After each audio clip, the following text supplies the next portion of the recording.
Pai, nós te agradecemos por essa palavra, que ela gere vida em nós, que ela gere mudança em nós, que ela ressuscite tudo que estava morto, que ela restaure tudo que foi quebrado. Jesus, nós declaramos a partir de hoje, nós nunca mais seremos os mesmos. Nossos ouvidos, o nosso coração, os nossos olhos estão abertos, atentos para receber a palavra da fé. Nós declaramos em nome de Jesus, salvação chegando na casa de famílias hoje, cura tocando pessoas hoje, restauração. Pai, nós declaramos em nome de Jesus o maior romper da nossa história, começando nesses dias. Essa é a nossa oração, essa é a nossa declaração de fé, em nome de Jesus. Se você crê, diga amém. Você pode celebrar Jesus no seu lugar. Se for para Ele, você pode fazer melhor. Será que alguém pode fazer barulho? Aleluia! Aleluia, pode sentar. Fica à vontade, você está em casa. Aleluia. Jesus, apertem os cintos. Senhoras e senhores, a gente vai para um lugar ainda mais fundo em Deus. Alguém crê nisso? Diga amém. A gente estava falando sobre as obras da carne e o fruto do Espírito. E eu preciso de pelo menos uns 100 incendiários comigo aqui hoje. Tem algum incendiário aqui hoje? Não se distraia, intercessores, não se distraiam. Pastores, líderes de GC, voluntários, não se distraiam. A gente começou a falar sobre isso há 2 semanas atrás. Essa é a 3ª semana. E sinceramente, quanto mais eu medito nisso, mais eu sinto um convite do Espírito Santo para a gente se aprofundar nisso. E eu não sei até quando vai essa série, mas eu sei para que lugar essa série vai levar a gente. Deus está nos chamando para um lugar de maturidade e de temor mais alto. Alguém crê nisso? Diga amém. Então eu tenho falado sobre algumas coisas que também permeiam esse assunto, mas que não necessariamente são o assunto, porque a gente está construindo aqui uma visão, a gente está construindo aqui um entendimento, a gente está removendo sofismas, a gente está removendo coisas que nos impediu de enxergar claramente, a gente está indo para um lugar mais fundo em Deus. Você crê nisso? Diga amém. A palavra de Deus diz em Gálatas 2,19: porque eu, mediante a própria lei, morri para a lei, a fim de viver para Deus. Estou crucificado com Cristo, logo já não sou eu quem vive, mas Cristo vive em mim. E esse viver que agora eu tenho na carne, eu vivo pela fé no Filho de Deus, que me amou e que se entregou por mim. Alguém pode dizer glória a Deus por isso? Qual é o propósito do Evangelho? Qual é o propósito da redenção? Qual é o propósito de reconhecermos Jesus como Salvador? O propósito é nos tornarmos separados do mundo e reconectados ao Pai. O propósito é nós vivemos uma nova vida, e para você viver uma nova vida tem que ser de um novo jeito, porque não é o mesmo tipo de vida, não são mais os mesmos termos, não é mais a mesma dinâmica. É por isso que é impossível viver o novo com as ferramentas do velho, é impossível viver o novo com a dinâmica do velho. Alguém está comigo? Diga amém. É por isso que eu falo, por exemplo, sobre finanças. Às vezes a gente está vivendo debaixo de uma nova aliança, mas a gente se move por uma dinâmica da aliança antiga. No jardim, a provisão já existia antes da necessidade chegar. Então o homem não precisou aprender a semear para colher, o homem precisou aprender a semear para colher depois da queda. Deus disse: olha, porque você pecou, agora você vai comer do fruto do seu suor, do seu trabalho. Ou seja, semear para comer é uma dinâmica depois da queda. A dinâmica antes da queda era colher para replantar. O homem não plantou uma árvore frutífera, todas elas já tinham sido plantadas por Deus. Então ele colhia dos seus frutos, e quando ele jogava no chão as sementes, elas eram replantadas. Alguém está comigo? Diga amém. Então é possível estar numa nova aliança e se mover por uma dinâmica da velha aliança. Continuo achando que é pelo suor do meu trabalho, é porque eu sou muito bom, é porque eu sou o provedor da minha casa. Se eu não fizer, não tem. Se eu não trabalhar, não tem. Não, irmão, isso é uma dinâmica caída. Estamos debaixo de uma nova aliança, precisamos usufruir dessa nova aliança. Alguém está comigo? Diga amém. E muitas vezes, em vários aspectos, a gente está debaixo de uma nova aliança, se movendo por uma dinâmica antiga. Princípios quebrados, princípios da honra, submissão, autoridade, temor. Uma igreja que está no modo automático, ela acredita que está debaixo de uma nova aliança, mas ela se move como se não tivesse. E a palavra diz claramente Eu morri para o mundo e eu nasci para Deus. E agora eu vivo na carne para a glória de Deus. Eu me sustento por Deus, eu me movo por Deus. Tudo aponta para Ele, tudo acaba nele, começa nele, se sustenta nele. Alguém crê nisso? Diga amém. Então, irmão, guarda isso. Se nós não estamos nos distanciando do mundo a partir desse encontro com Deus, não é com Deus com que nós nos encontramos. Talvez com a religião, talvez com um convite que tenha sido sedutor, eu não vou nem dizer irresistível, talvez tenha sido sedutor, talvez com algo que nos mantém aquecidos. Mas o papel da igreja não é fazer a sua alma se sentir quentinha. O papel da igreja é tirar você do inferno e trazer você para o reino do Filho do seu amor. Pastor, eu não estava no inferno, eu estava bem antes de ir para a igreja. Não estava. A Bíblia fala sobre isso. Fomos transportados do reino das trevas para o reino do seu Filho amado. Irmão, nós estávamos lá, mas Jesus nos tirou de lá. Alguém crê nisso? Diga amém. O Evangelho não é um aquecimento para a alma, não é um cobertor para os nossos sentimentos. O Evangelho é para que morra quem a gente era e possa nascer quem Deus sempre quis que a gente fosse. O Evangelho fala de novo nascimento, de morte, de crucificação. Mas o Evangelho também fala de redenção, de governo, de aliança. Alguém crê nisso? Diga amém. Então qual é o propósito do Evangelho? Nos tornarmos separados do mundo e livres do pecado. Por isso não faz sentido alguém que nasceu de novo namorar com o mundo e passear nos limites do pecado. Uma das perguntas que nós pastores mais recebemos nas redes sociais: pastor, isso é pecado? Tem uma citação do Francis Chan, eu não lembro qual que é o livro dele, mas ele diz que um dos problemas mais crônicos dessa geração é que a maior parte dessa geração quer saber sobre o que leva para o pecado e o que não leva, o que leva para o inferno e o que não leva, não porque quer estar com Jesus em amor, mas porque quer se livrar da imagem que venderam sobre o que é o inferno. Quando eu pergunto o que é pecado, só para saber até onde eu posso ir, está muito claro que eu não quero viver numa posição alta de santidade, eu só não quero ir para o inferno. Esse lugar é muito medíocre diante daquilo que Deus tem para você. Deus nos chamou para governar com Ele nas regiões celestiais. Vivemos de glória em glória, vivemos de milagre em milagre. Não é para a gente só saber até onde não dá para ir, é para a gente saber aonde Ele quer que a gente esteja. Até onde dá para ir sem não. Deus, aonde você quer que eu esteja? Em que posição o teu sangue me colocou? Em que posição o teu filho me estabeleceu? Quem eu sou? O que eu carrego? Quem você é? O que você carrega? Por isso que a Bíblia diz que precisamos conhecer e prosseguir em conhecer a Deus. Um povo que não conhece ao Deus que serve pode não estar servindo ao Deus que acredita que serve, ou pode estar servindo do jeito errado. Por quê? Porque é uma premissa básica. Só dá para obedecer quem sabe o que o outro espera de si. Como eu posso cumprir o princípio da obediência se eu nem sei o que Deus espera de mim? Alguém está comigo? Diga amém. Então Paulo está dizendo: olha, eu não vivo mais para mim, não é mais para os meus desejos, não é mais para as minhas vontades. Agora eu vivo para a glória de Deus, eu vivo para os planos de Deus, eu vivo a jornada de Deus, eu vivo nos termos de Deus, porque é para esse lugar que o Evangelho me trouxe. Eu fui agora restabelecido, eu fui agora colocado numa nova posição. E essa posição exige de nós como igreja algumas coisas: estarmos separados do mundo, estarmos livres do pecado. É uma premissa básica, não dá para ser pleno sem a gente cumprir esse princípio. João 15 diz assim: vocês já estão limpos por causa da palavra que lhes tenho falado. Permaneçam em mim e eu permanecerei em vocês. Como o ramo não pode produzir frutos de si mesmo se não permanecer na videira, assim vocês não podem dar frutos se não permanecerem em mim. Primeiro ponto que eu quero compartilhar aqui: fomos salvos pelo sangue de Jesus, mas somos purificados pela palavra. Bom, olha para mim. O sangue te restabeleceu posição, acesso, filiação, mas é a palavra quem purifica você todos os dias. Eu vou falar um pouco sobre isso. É por isso que é importante entendermos sobre o poder do sangue, mas também é importante entendermos quando a Bíblia fala sobre a palavra como uma água purificadora. Uma das orações que normalmente eu faço quando a gente está falando sobre ansiedade, sobre medo, sobre pensamentos de morte, é para que Deus possa lavar os nossos pensamentos com a água viva. Por quê?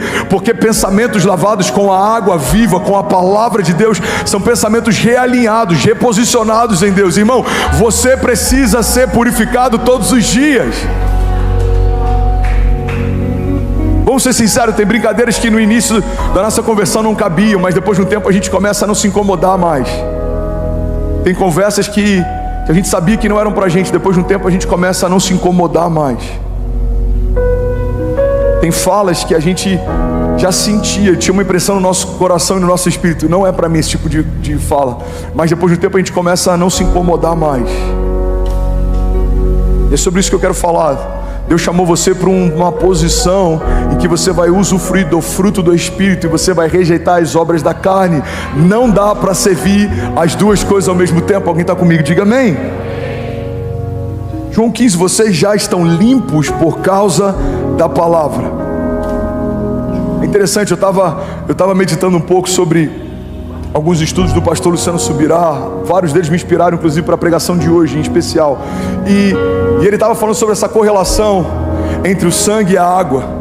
O sangue nos coloca de volta nessa posição em Deus, e a água nos purifica.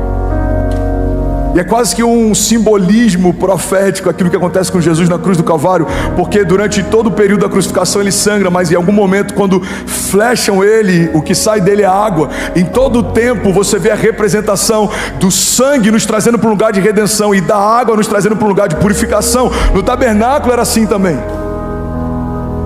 Você tinha uma bacia de bronze, que simbolicamente na palavra isso significa juízo, e essa bacia carregava água, e você precisava se purificar antes de fazer qualquer ritual na presença de Deus. Irmão, a água que nos purifica é a palavra, e a loucura que a gente está vivendo nesses dias é pessoas que querem viver uma vida santa sem serem lavados pela pureza da palavra, pessoas que querem viver a plenitude das promessas sem serem lavados pela palavra. A palavra é o que sustenta a igreja, a palavra é o que gera fé na igreja. A palavra não contém Deus, ela é Deus. Alguém crê nisso? Diga amém. A palavra é o próprio Deus.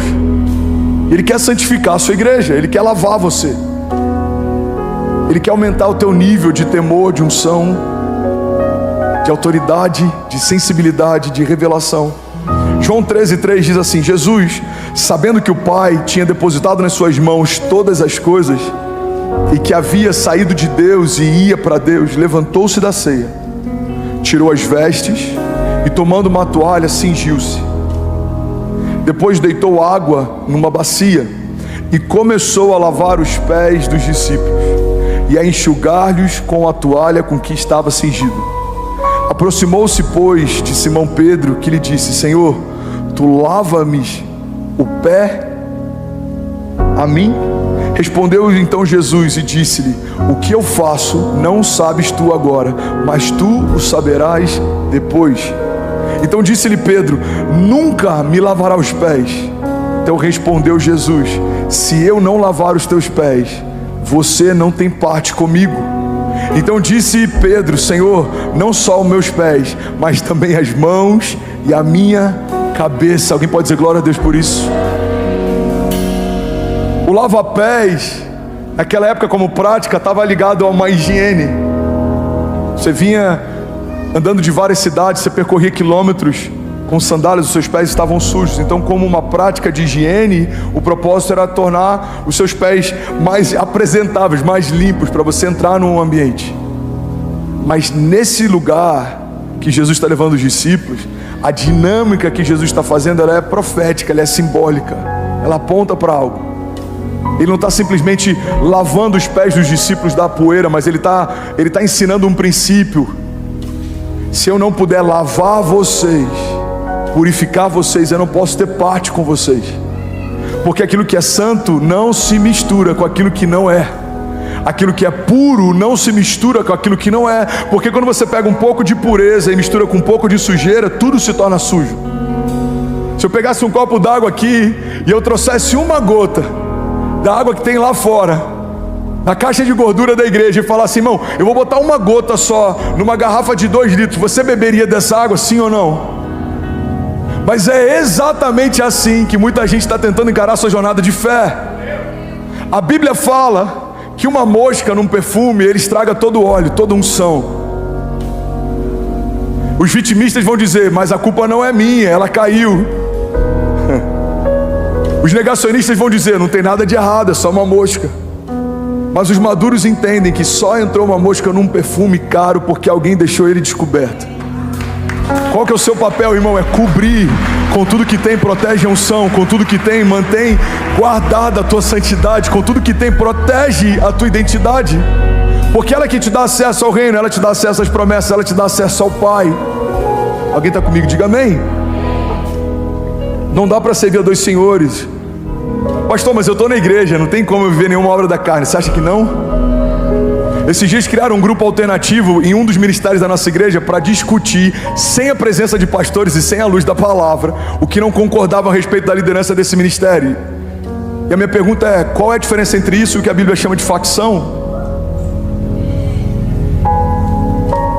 Porque falar sem ser com aquele que pode resolver não é para trazer luz, isso se chama fofoca.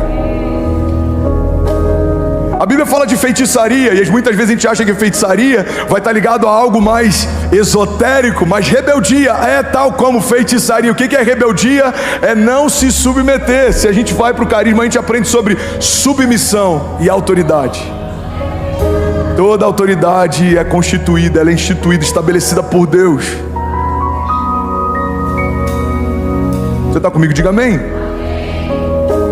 Pastor, você está dando alguma indireta para Alphaville? Não, irmão, eu já vivi isso em todas as igrejas. Mas eu confesso que aqui foi maior do que eu já tinha visto em outras. Mas eu também sei que isso já passou. O melhor de Deus já está acontecendo, amém? Eu lembro no início foi complicado. Tinha um grupo de louvor, criaram um grupo paralelo. Tinha um grupo do carisma, criaram um grupo paralelo. Tinha um grupo do não sei o que, criaram um grupo paralelo. Irmão, criar uma força paralela não é diferente do que o tráfico faz em relação à polícia, por exemplo. Não reconhecemos o Estado absoluto, então criaremos um Estado à parte. Não reconhecemos uma liderança, então criaremos uma liderança à parte. O problema é que Jesus não criou uma igreja à parte. Ou você se submete ou você é insubmisso. Ou você honra ou você é rebelde. Alguém está comigo? Diga amém. Essas são obras da carne, sem perceber, irmão. A gente pode estar vivendo isso, não só na igreja, no trabalho. Cria um grupo, só fala mal do patrão. Ele é tão ruim, sai de lá. Mas se você está aí, a sua família usufrui do que você recebe, daí honra. A Bíblia diz, façam para o seu Senhor como se fizessem para o próprio Deus. Por quê? Porque você expressa o caráter de Deus. Eu conheço grandes empresários que não querem contratar evangélicos, porque dizem que são alguns dos funcionários que mais dão trabalho. Sabe por que existem alguns evangélicos que dão trabalho? Porque eles acreditaram a parte da Bíblia que fala sobre fomos chamados para governar, e acham que tudo é pequeno demais para ele. Esse trabalho é pequeno demais, o salário é pequeno demais, eu trabalho demais, porque Deus me chamou para ser cabeça e não cauda. Mas isso daqui tem que estar em equilíbrio com a parte que somos submissos, somos mansos, somos aqueles que somos agentes de paz, somos conciliadores. E se você só pega essa parte e não essa, irmão, você só é alguém iludido. Não tem nada pior do que um tolo animado. A gente sai de um culto, não, esse ano vai ser o melhor ano da minha vida. Como que eu vou acessar isso? Pelo fruto do Espírito, não pelas obras da carne. Alguém está comigo? Diga amém. Coloca a mão nas minhas palavras, por favor. Mas se não quiser, tudo bem. Eu preciso pregar o que Deus está falando com a igreja. Você está comigo? Diga amém. Efésios 5:23 diz, porque o marido é o cabeça da mulher, como também Cristo é a cabeça da igreja, sendo ele próprio o salvador do corpo. De sorte que assim como a igreja está sujeita a Cristo, assim também as mulheres sejam em tudo sujeitas a seus maridos. Vós maridos, amai as vossas mulheres, como também Cristo amou a igreja e a si mesmo se entregou por ela. Agora pega essa chave. Para a santificar, purificando-a com a lavagem da água pela palavra, para apresentar a si mesmo a igreja gloriosa, sem mácula, sem ruga e nem coisa semelhante, mas santa e irrepreensível. Alguém pode dizer glória a Deus por isso? Aqui em Efésios tem uma direção clara para maridos e mulheres, para maridos e esposas, mas como ele faz uma referência do marido a Cristo e a mulher à igreja, aqui a gente tem uma direção prática também para a igreja. O que a palavra está dizendo? Que Jesus, ele salvou o corpo, a igreja, e ele tem um propósito: para a santificar. Irmão, você não foi salvo só para ser salvo, você foi salvo para ser santo. Eu vou falar isso mais uma vez e alguém vai pegar isso aqui. Você não foi salvo só para ser salvo, você foi salvo para ser santo. Jesus não morreu para você se tornar crente, Jesus morreu para você se tornar filho. É para esse lugar que ele quer te levar. Alguém crê nisso? Diga amém. Então ele está dizendo: olha, Jesus salvou a igreja com um propósito. Qual que é o propósito, pastor? Para santificá-la. E como que ele vai santificá-la? Purificando-a com a lavagem da água pela palavra. Santifica a igreja é a palavra. Pastor, mas por que a igreja tem crescido tanto e a gente não tem visto o mesmo nível de santidade crescendo? Porque nem todo mundo está pregando a palavra, nem todo mundo está ouvindo a palavra. Tem pregações e sermões que parecem mais com uma palestra motivacional do que o evangelho. Aí tem gente que vai falar: André, mas sinceramente, eu já ouvi pregações suas, você fala de um evangelho açucarado. Não, eu falo de coerência. Eu falo de um Deus de milagres, a gente tem que viver milagres. Eu falo de um Deus de promessa, a gente tem que viver promessa. Eu falo de um Deus de cuidado, a gente tem que viver cuidado. Essas coisas não mudam em nada a necessidade de santificação, de rendição, de temor. Alguém está comigo? Diga amém. O evangelho real não é um evangelho cítrico, estéril, crítico, ácido, não. É um evangelho de redenção, de paternidade, de filiação, de restauração, de renovo. Mas essas coisas não anulam o fato de que Deus ainda é Deus e o Senhor ainda é Senhor. Precisamos temer e tremer quando Ele fala. Qual que é o propósito da morte de Jesus? Santificar a sua igreja. Qual que é o caminho a partir disso? Nos tornarmos cada vez mais purificados, santos, irrepreensíveis e livres de qualquer acusação. 2 Coríntios 7:1 diz: portanto, meus amados, tendo tais promessas, purifiquemo-nos de toda a impureza, tanto na carne quanto no espírito, aperfeiçoando a nossa santidade no temor de Deus. Pastor, é possível aperfeiçoar a santidade? Não só é possível, como é necessário. Cada dia mais santos, cada dia mais puros, cada dia mais cheios de Deus, cada dia mais cheios da vida de Deus. Alguém está comigo? Diga amém. Tiago 1:21 diz: portanto, deixando toda a impureza e acúmulo de maldade, acolham com mansidão a palavra implantada em vocês, a qual é poderosa para salvá-los. Alguém pode dizer glória a Deus por isso?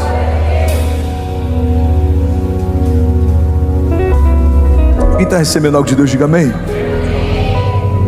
Sabe, a gente usa um termo, primeiro amor, e por mais que e eu já falei várias vezes sobre isso, por mais que a gente acredite que a nossa jornada com Jesus faz com que o nosso amor de hoje seja maior do que já foi um dia, a Bíblia trata com muito cuidado essa questão do primeiro amor. Ela fala do primeiro amor como sendo algo genuíno, algo puro, algo imaculado, algo que ainda não foi alterado, algo que não foi diluído. E nas cartas para as igrejas de Apocalipse, tem uma especial que eu quero chamar a atenção. Apocalipse 2:4 diz assim: eu tenho porém contra ti, que abandonaste o teu primeiro amor. Lembra-te, pois, de onde caíste, arrepende-te e volta às práticas das tuas primeiras obras. Senão, venho a ti e moverei do seu lugar o teu candeeiro, caso não te arrependas. A palavra está tratando bem claro que sair desse lugar do primeiro amor é uma queda, é chamado de pecado, precisa de arrependimento. O que é sair desse lugar do primeiro amor, irmão? É sem perceber a gente continuar se dedicando ao que se dedicava, mas perdendo a paixão do porquê a gente faz o que fazia. A gente perde o primeiro amor quando a gente entra no modo automático. Eu não venho para servir mais porque eu amo a Deus, eu venho para servir porque alguém me botou na escala. Eu não oferto mais porque eu lembro do cativeiro que Deus me tirou, e eu tenho prazer de saber que tudo que os meus celeiros carregam é porque o Senhor me deu colheita todos os meses. Tudo que eu entrego, na verdade Ele me deu primeiro. Tudo que eu derramo, na verdade Ele semeou sobre mim primeiro. Ele é aquele que dá a semente, é o que semeia. Não. Eu só pago porque vai ficar chato se o irmão do lado ver que eu não botei nada no envelope, ou vai ficar chato se o pastor der a palavra e eu nunca semear alguma coisa. Irmão, perder o primeiro amor é algo tão sutil que se a gente não for purificado pela água da palavra, se a gente não for todos os dias levado para esse lugar de mais profundidade, a gente sem perceber se torna um crente funcional. Você funciona, mas Deus não te chamou para funcionar, Deus te chamou para fluir. Deus não te chamou para fazer o que você tem que fazer, Deus te chamou para você fluir de uma forma que você nem percebe o que faz. Eu adoro porque eu amo esse lugar de adoração, eu sirvo porque eu amo servir, eu faço parte porque eu amo estar naquilo que Jesus está fazendo. Irmão, não é um peso, não é um fardo, é um prazer, é um deleite, é uma graça, é um favor. Alguém está comigo? Diga amém. Quanto mais espiritual nos tornamos, mais leves se tornam as coisas espirituais. Quanto mais distante desse lugar nós estamos, mais pesados se tornam as coisas espirituais. O pastor Márcio sempre diz que o que pesa é o pecado, filho. O que cansa é o pecado. Quando tem um pastor que está reclamando demais do ministério, sempre reclamando, ele fala: pode ver, tem alguma raiz de pecado. O que pesa é o pecado, filho. Porque o ministério, ele é renovador, a jornada é renovadora, o Senhor é renovador, a santidade é renovadora, a palavra é renovadora. Tudo que está quebrado Ele restaura, tudo que está partido Ele reconecta, tudo que está perdido Ele coloca de volta no lugar, tudo que está confuso Ele traz clareza, tudo que está cativo Ele liberta. Alguém crê nisso? Diga amém. Eu quero compartilhar sobre isso que eu ouvi do pastor Luciano e me edificou tanto, sobre 4 coisas que nos roubam o primeiro amor. A primeira coisa que nos rouba o primeiro amor é o convívio com o pecado. Fala comigo: o convívio com o pecado me rouba o primeiro amor. Mateus 24:12 diz: e por se multiplicar a iniquidade, o amor de muitos se esfriará. Irmão, pega isso, olha para mim, guarda com carinho essa palavra.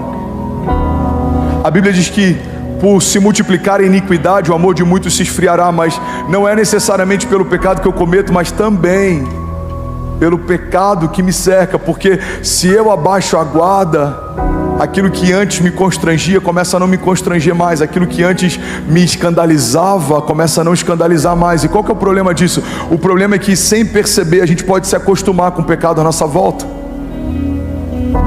Você lembra da história de Davi? A Bíblia diz que o exército estava amedrontado. Davi então chega para levar comida aos seus irmãos. Quando ele chega lá, eu imagino a surpresa de Davi. Ele olha e ele vê um exército forte, poderoso, aliançado com Deus. Ele vê um homem afrontando esse exército. E eu acredito, irmão, isso é um pensamento meu, que uma das coisas que causou tanta surpresa em Davi é que ele era um agente novo num cenário. Aqueles homens já haviam se acostumado com o grito do gigante. A Bíblia diz que ele gritava, ele ficava afrontando. Então quando Davi chega, eu imagino a surpresa dele de dizer: como assim, esse cara está gritando há tanto tempo e ninguém vai fazer nada? Você sabe uma coisa que muitas vezes acaba sabotando a gente? Guarda isso, irmão, é esse consciente coletivo. Você sabia que existe um fenômeno no mercado, por exemplo, financeiro, que é o FOB, que é Fear of alguma coisa? Vou lembrar agora. Alguém sabe qual que é a tradução? Isso, missing out, thank you. Que é o medo de ficar de fora. O que é o FOB? O que é esse fenômeno? Todo mundo está comprando, sei lá, Bitcoin, está ganhando dinheiro. Seu amigo fala: cara, eu comprei, já dobrou. Cara, eu comprei, ganhei 30%. Aí você fala: meu Deus, eu não posso ficar de fora. E você vai lá, compra, e aí tem uma queda de mercado e você perde tudo. Por quê? Porque esse fenômeno é justamente pessoas que fazem coisas sem saber o porquê fazem, só porque está todo mundo fazendo. Tem muita gente que vai porque está todo mundo indo. Tem muita gente que faz porque está todo mundo fazendo. Você está comigo? Diga amém. O problema, irmão, da gente ser cercado por um cenário em que o pecado não é mais tão constrangedor, é que sem perceber a gente começa a achar que é natural o que a Bíblia abomina. Não é natural a sua filha dormir com o namorado na sua casa. Não é porque você prefere que ela esteja em casa do que na rua. Não é normal. Isso é abrir mão de um sacerdócio. Isso é quebrar um princípio de santidade. Isso não é normal. Mas todas as amigas da minha filha fazem. O problema é delas. Você não é sacerdote sobre a casa delas. Você não é pai delas. Mas você é sacerdote sobre a sua casa. E você é pai da sua filha. Negociamos princípios, negociamos valores, negociamos algumas áreas que, sem perceber o que o coletivo faz, começa a respaldar o que a gente não se incomoda mais em fazer. A Bíblia diz que pela multiplicação da iniquidade o amor de muitos se esfriará. Igreja, olha para mim, o que esfria o nosso amor não são as lutas, é o pecado. Por que você esfriou? Cara, muita luta. Não. Isso é desculpa que você usa para justificar a falta de busca. Por quê? Porque Davi lutou contra gigantes e se tornou maior. Depois ele lutou contra a perseguição de Saul, se tornou ainda maior. Depois ele lutou contra exércitos, se tornou ainda maior.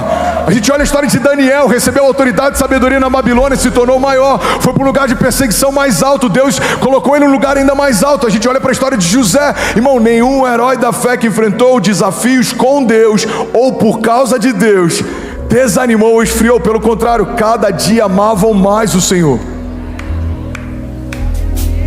O que faz a gente esfriar é a normatização do pecado. A iniquidade é a normatização do pecado.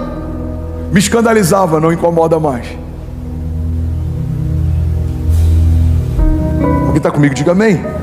Primeira coisa que me rouba o primeiro amor, o convívio com o pecado. A segunda coisa que pode roubar da gente o primeiro amor, a falta de profundidade. Fala comigo, falta de profundidade pode me roubar o primeiro amor. A parábola do semeador em Lucas 8,13 diz assim: a que caiu sobre a pedra, a semente que caiu sobre a pedra, são os que, ouvindo a palavra, a recebem com alegria. Estes não têm raiz, creem apenas por algum tempo e na hora da provação se desviam. Qual é o problema da gente receber a palavra, mas não permitir que ela se aprofunde? No meio da crise a gente se desvia. Bom, olha para mim, alguém está feliz aqui ainda? Vocês estão tão sérios. Vocês estão tão sérios. Alguém está recebendo algo de Deus? Eu já vi umas 3 pessoas levantando, pegando a bolsa e saindo. Eu estou assim, gente,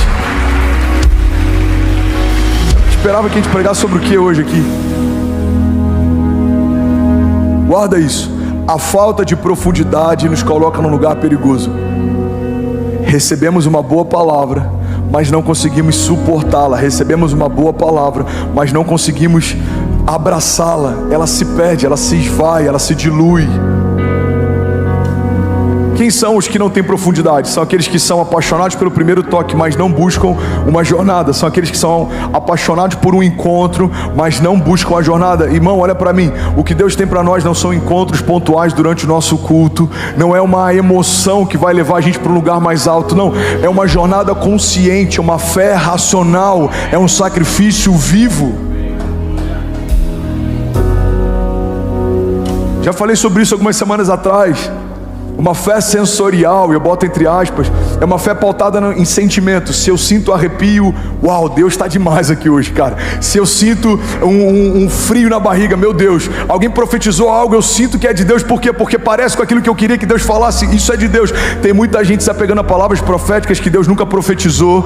Tem muita gente achando que é Deus se movendo, quando na verdade é só o ar-condicionado que está gelado demais. Talvez esse arrepio seja só a sua epiderme dizendo alguma coisa, mas Deus não nos chamou para nos guiarmos pela nossa epiderme. Deus nos chamou para nos guiarmos pelo Espírito. E a Bíblia diz que o Espírito de Deus testifica ao nosso espírito a respeito das coisas de Deus. É a partir de uma firme convicção, não é sobre sentimento. Nós não nos movemos mais pelo que vemos, mas por aquilo que cremos. Alguém está comigo? Diga amém. Então fala comigo, a falta de profundidade pode me roubar o primeiro amor. Terceiro princípio, terceiro gigante problema que pode nos roubar o primeiro amor é a falta de tratamento. Fala comigo, a falta de tratamento pode me roubar o primeiro amor. Lucas 8:7 diz: outra semente caiu no meio dos espinhos, e estes, ao crescerem com ela, a sufocaram. Irmão, quais são os espinhos? Lucas 8,14: aqui caiu entre espinhos são os que ouviram e no decorrer dos dias foram sufocados com os cuidados, as riquezas e os deleites da vida. Os seus frutos não chegam a amadurecer. O que são os espinhos? E o que são as sementes lançadas entre os espinhos? São aqueles que receberam a palavra, mas não aceitam a ideia do tratamento, do processo, dos desafios. Preferem o conforto do que o propósito. Então, se o evangelho começa a me levar para um lugar de desconforto, eu não sei se é bem aqui que eu quero ficar, eu não sei se é nessa igreja que eu quero estar, eu não sei se é essa palavra que eu quero ouvir. O conforto normalmente rouba da gente o propósito, e é por isso que sempre que a gente está numa zona de conforto, Deus nos empurra por uma zona de propósito. O conforto, ele vai pontuar a nossa história. A gente vai viver com conforto, mas a gente não vai viver o conforto. Todas as vezes que eu estava num lugar plenamente confortável, Deus me tirou e me colocou no meio de um desafio. Por quê? Porque se eu estiver confortável demais, eu posso baixar a guarda e desejar não mais viver pelo propósito. Irmão, quando Davi estava confortável demais, algo aconteceu. A Bíblia diz que era primavera, tempo em que os reis iam para a guerra. Davi decidiu permanecer no palácio. Tem problema estar no palácio? Não, o problema é se é tempo de guerra. Em tempos de guerra, os reis vão para a guerra. Quando está off-season, quando não está em tempo de guerra, aí você usufrui do conforto. Lembra de Jesus? Jesus dormia numa tempestade, os discípulos estavam desesperados, achando que ia morrer. Mas ele sabia que eles chegariam ao outro lado. Jesus já tinha declarado: chegaremos, vamos até o outro lado. Ele já tinha definido um destino. Ele dormiu porque o destino já estava traçado. Os discípulos estavam desesperados. Mas tempos depois, quando Jesus está próximo do seu sacrifício, da sua crucificação, ele chama os discípulos e fala: orem comigo, eu estou sentindo uma angústia mortal. E os discípulos dormem. Mais uma vez ele volta e ele clama para que os discípulos possam orar com ele. Os discípulos dormem. Irmão, o que a gente aprende com a história de Jesus é que a gente precisa entender os momentos da gente descansar e os momentos da gente se posicionar. E isso não tem a ver com os cenários. Se o cenário é de tempestade, mas Jesus diz: filho, pode dormir, eu estou com você, pode dormir, pode descansar. Pastor, mas é contra-intuitivo, não faz sentido. Mas não faz sentido mesmo. Agora, se Jesus fala: filho, se posicione, é tempo de orar, não se distraia. A gente tem que se posicionar e orar, não pode se distrair. Então a falta de tratamento, a falta de processo rouba de muita gente o primeiro amor. Por quê? Porque eu vim por uma palavra de conforto. Guarda isso, eu aprendi isso no meu ministério, no início do meu ministério, isso me marcou para sempre. A gente tem que tomar muito cuidado com aquilo que a gente utiliza como motivação para que pessoas façam algo, porque tudo que você utiliza para mover pessoas, você vai precisar utilizar para manter pessoas. Se pessoas vêm, é por isso que eu nunca faço uma proposta, por exemplo, para ninguém que está no meu time. Você pode ter certeza que cada pastor que está no meu time, cada líder integral que está no meu time, não veio por uma proposta. Ele sempre vem e depois a gente conversa. Por quê? Porque se você vem por uma proposta, você só se mantém por uma proposta. Cara, eu estou indo lá para ficar com o André em Alfa. Por quê? O salário é bom. Quando a próxima igreja te oferecer um salário melhor, você deixa a gente. Cara, os benefícios são incríveis. A gente ainda não tem, vai ter. Nossos pastores ainda não têm plano de saúde, vão ter. Amém? O nosso staff está aqui porque ama, irmão. A maior parte deles ganha muito menos do que ganharia no mercado. Muito menos. Seu pastor ganha de salário mensal o que ganharia com uma palestra no secular. E olha que a gente já fechou algumas. Um dia paga um mês, mas por quê? Porque eu não estou aqui pelo benefício, eu estou aqui pelo propósito. Guarda isso, irmão. Se você chama alguém pela proposta, você só mantém pela... É por isso que a gente tem que tomar muito cuidado com o motivo pelo qual a gente vai até Jesus. Porque se a gente vai para Jesus só buscando conforto, a gente só se mantém enquanto está confortável. Qual que é o problema da gente ir para Jesus? Se for para ele, você pode celebrar.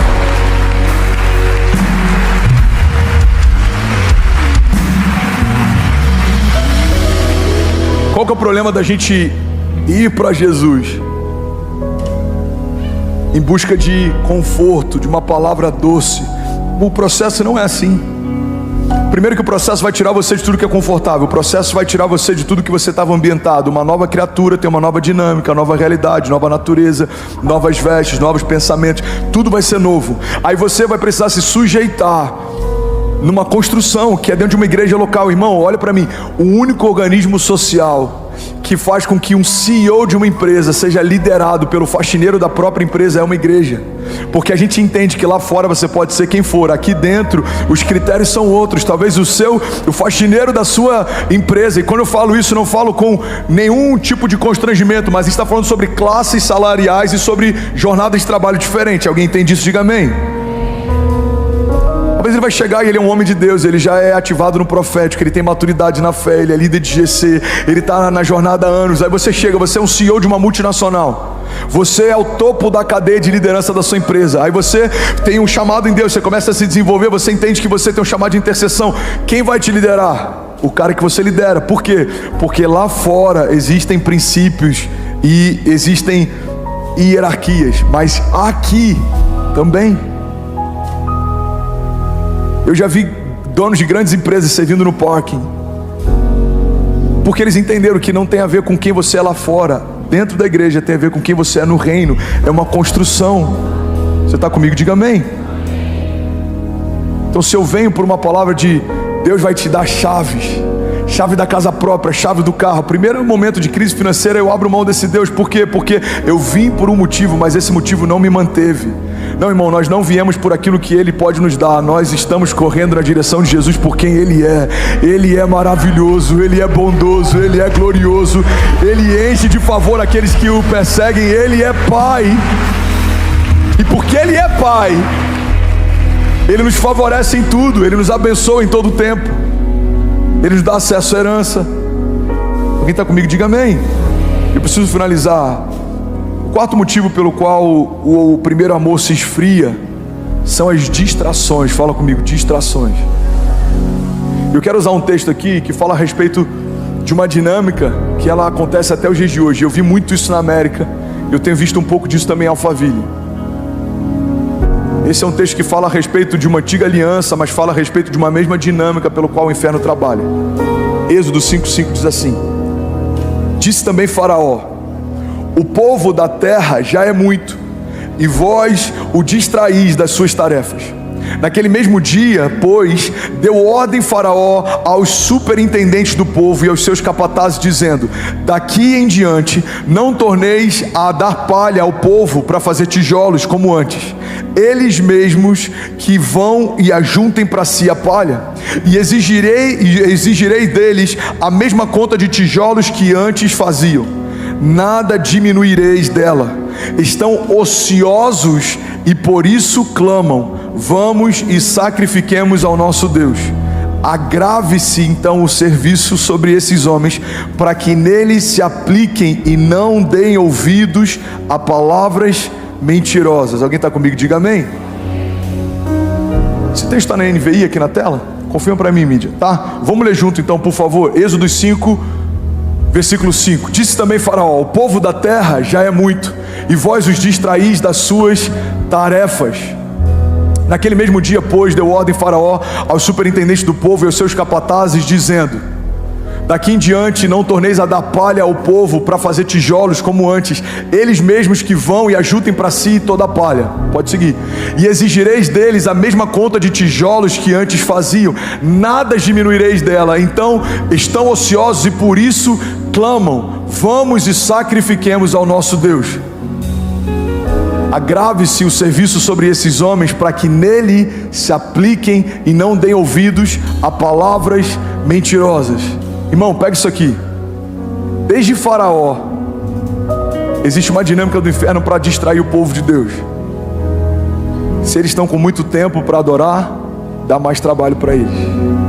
Se eles estão com muito tempo para cultuar, dá mais trabalho para eles. Se eles estão com muito tempo para servir, dá mais trabalho para eles. A fala de Faraó precisa ser entendida nos dias de hoje, porque a tipificação de Faraó é justamente a tipificação de Satanás. Na história bíblica, a simbologia de Faraó é justamente a simbologia de Satanás. O cativeiro no Egito é justamente o cativeiro no inferno, e a libertação do povo fala justamente sobre a libertação que nós vivemos a partir de Jesus. Você está comigo? Diga amém. Então guarda isso, a dinâmica que acontece desde que o povo era cativo, antes de Jesus e ainda na antiga aliança, é quando o povo está livre demais para cultuar e buscar a Deus, vamos dar mais trabalho para eles. A diferença é que enquanto éramos escravos, alguém mandava que a gente trabalhasse mais, e isso fazia com que a gente cultuasse menos. Mas agora que somos livres, muitas oportunidades de ganhar dinheiro têm feito a gente trabalhar mais e cultuar menos. Uma das coisas que eu mais vi na América são homens que foram para a América tentando dar uma vida melhor para sua família e perderam a sua família porque passaram a amar o dinheiro. Uma das coisas mais perigosas na América, eu fiquei lá por quase 5 anos, pastorei por 4 anos e meio lá, é que a América ensina a gente uma dinâmica: time is money, tempo é dinheiro. E quando você entende que tempo é dinheiro, você começa a precificar cada hora do seu dia. E quando você começa a entender que cada hora do seu dia vale algo, você começa a fazer conta quando você pensa em abrir mão de 2 horas para cultuar a Deus. Quantas vezes eu vi pessoas falando: pastor, não tem como eu servir essa semana porque, cara, eu estou fritando, tá surgindo muita oportunidade, eu estou trabalhando. O cara aprendeu que a hora dele vale $100, $50, $200. Então ele pensa: se eu ficar 2 horas cultuando, eu abri mão de $300, $400. Irmão, quando o tempo se torna o nosso Deus, quando o dinheiro se torna a nossa motivação, a gente já se perdeu e nem sabe. A riqueza do tipo de Deus, ela não acrescenta dores. Olha o que a Bíblia diz: a riqueza que eu tenho para vocês, ela não acrescenta dores. Não é porque a gente vai trabalhar 2 vezes mais que a gente vai ganhar 2 vezes mais. A Bíblia diz que Deus dá àqueles que Ele ama enquanto dormem. Em outra passagem a Bíblia diz que nenhum ouvido ouviu, nenhum olho viu outro Deus além do nosso, que trabalha para aqueles que nele confiam. Você pode levantar sua mão em nome de Jesus? Declare com autoridade, diga: o trabalho, o dinheiro, as preocupações, diga, não vão roubar de mim o lugar principal de Deus. Diga: Deus é Deus, Ele é bom em todo tempo. Diga: a sua bondade e a sua misericórdia me seguirão todos os dias. E a provisão que eu tenho não vem do meu suor. Diga: vem de Deus. Eu trabalho para cooperar com aquilo que Deus já está fazendo, mas Ele é a minha garantia, a minha provisão, a minha segurança. Diga: Deus é bom e a sua misericórdia dura para sempre. Diga: e a minha confiança está no fato de que Ele é um bom pastor e de nada eu terei falta. Nada vai faltar na minha casa, nada vai faltar para os meus filhos, nada vai faltar nos meus negócios. Diga: a provisão do tipo de Deus, a riqueza do tipo de Deus foi liberada sobre mim, e eu não abro mão dela, em nome de Jesus. Você pode celebrar Jesus no seu lugar. Aleluia. Irmão, eu juro que eu vou terminar em 2 minutos. Pastor Danilo Figueira, ele diz que não ter tempo para Deus é a atitude de quem não entendeu o valor da eternidade. Se não temos tempo para Deus agora, por que queremos a eternidade onde teremos tempo só com Ele? Não ter tempo para Deus, igreja, é a atitude de quem não entendeu o valor da eternidade. Timóteo 4,7, Paulo diz: eu combati o bom combate, completei a carreira e guardei a fé. Desde agora me está guardada a coroa da justiça, que o Senhor, o reto juiz, me dará naquele dia, e não somente a mim, mas também a todos que amam a sua vinda. Pastor, qual que é o caminho de volta então? Eu quero voltar ao primeiro amor, eu quero buscar o fruto do Espírito, eu quero abrir mão das obras da carne, eu quero me santificar pela água da palavra, eu quero ser santo, irrepreensível e livre de qualquer acusação, eu quero me tornar pleno em Deus, eu quero maturidade em fé. Qual que é o caminho de volta? Apocalipse 2,5. Lembra-te, pois, de onde caíste. O louvor pode subir. Arrependa-te e volta à prática das primeiras obras. São 3 dinâmicas. Primeira, lembra-te. Traz à tua memória o que te dá esperança. Lembra de como queimava no primeiro amor. Lembra de quando você queimava, quando Jesus falou as primeiras vezes sobre as promessas. Lembra desse lugar. Lembra dessa atmosfera. Lembra dessa profundidade. Lembra-te.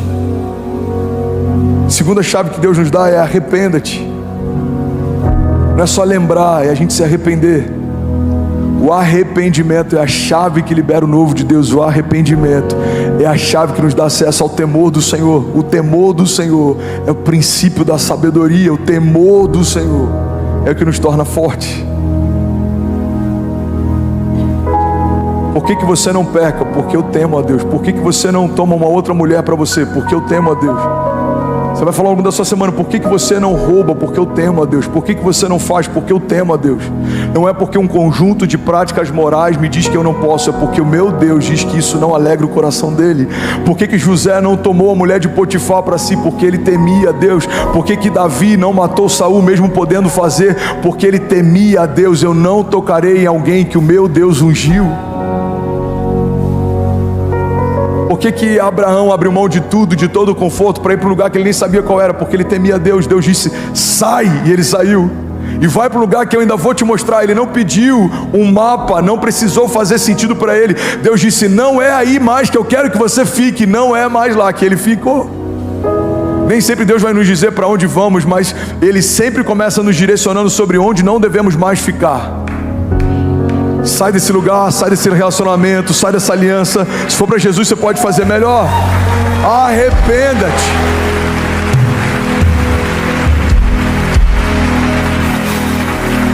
E a terceira prática, volta à prática das primeiras obras. Você quer viver o que você vivia? Eu lembro de um jovem que, cara, eu amo esse cara, e ele é compositor. Ele já fez várias músicas incríveis na época que a gente liderava jovens no Rio. E aí ele teve alguns desafios, e aí ele desviou. Ele me mandou mensagem um tempo atrás e falou: cara, eu queria poder voltar a viver o que eu vivia. Eu falei: então volta a fazer o que você fazia. Tão simples. Você quer voltar a viver o que você vivia? Volta a fazer o que você fazia. Irmão, eu confesso que tem lugares em Deus que eu preciso voltar a fazer o que eu fazia, porque eu quero voltar a viver o que eu vivia. Eu não sei você, mas quando você é menino, você pode brincar o dia inteiro. Você chega da aula, você vai brincar com os brinquedos, você está distraído, porque alguém tem a responsabilidade da casa. Mas quando a gente se torna homem, agora a gente tem crianças que dependem da gente, a gente começa a ter muitas responsabilidades. E uma das coisas que eu percebo no pastoreio é que quando a gente começa a liderar uma casa sem perceber, a gente começa a ficar sério com coisas que antes a gente era infantil, e isso não pode ser negociado. Qual que é o meu desafio como pastor hoje? É que a gente vai ficando com a casca tão grossa que a gente não pode se tornar insensível. A gente precisa sempre revisitar esse lugar de temor e de tremor e de dependência. Voltar a viver o que vivia, voltar a fazer o que fazia. Talvez a palavra de hoje seja não só para novos começos, mas seja para alguém que já está na jornada e por algum motivo, em alguma área da sua jornada, você se esfriou, você diminuiu a régua, você diminuiu a busca, a intensidade. Irmão, olha para mim. A régua de Deus, ela é alta e ela não negocia para a gente caber. Olha o que Jesus faz. Ele sempre se coloca no lugar que a gente está, mas depois Ele sempre nos convida a estar no lugar em que Ele está. A gente vê aquela história de uma mulher que vai ser apedrejada. A Bíblia diz que Jesus, então, ele se abaixa e com o dedo ele começa a escrever na areia, algo que ninguém sabe até hoje que ele escreveu.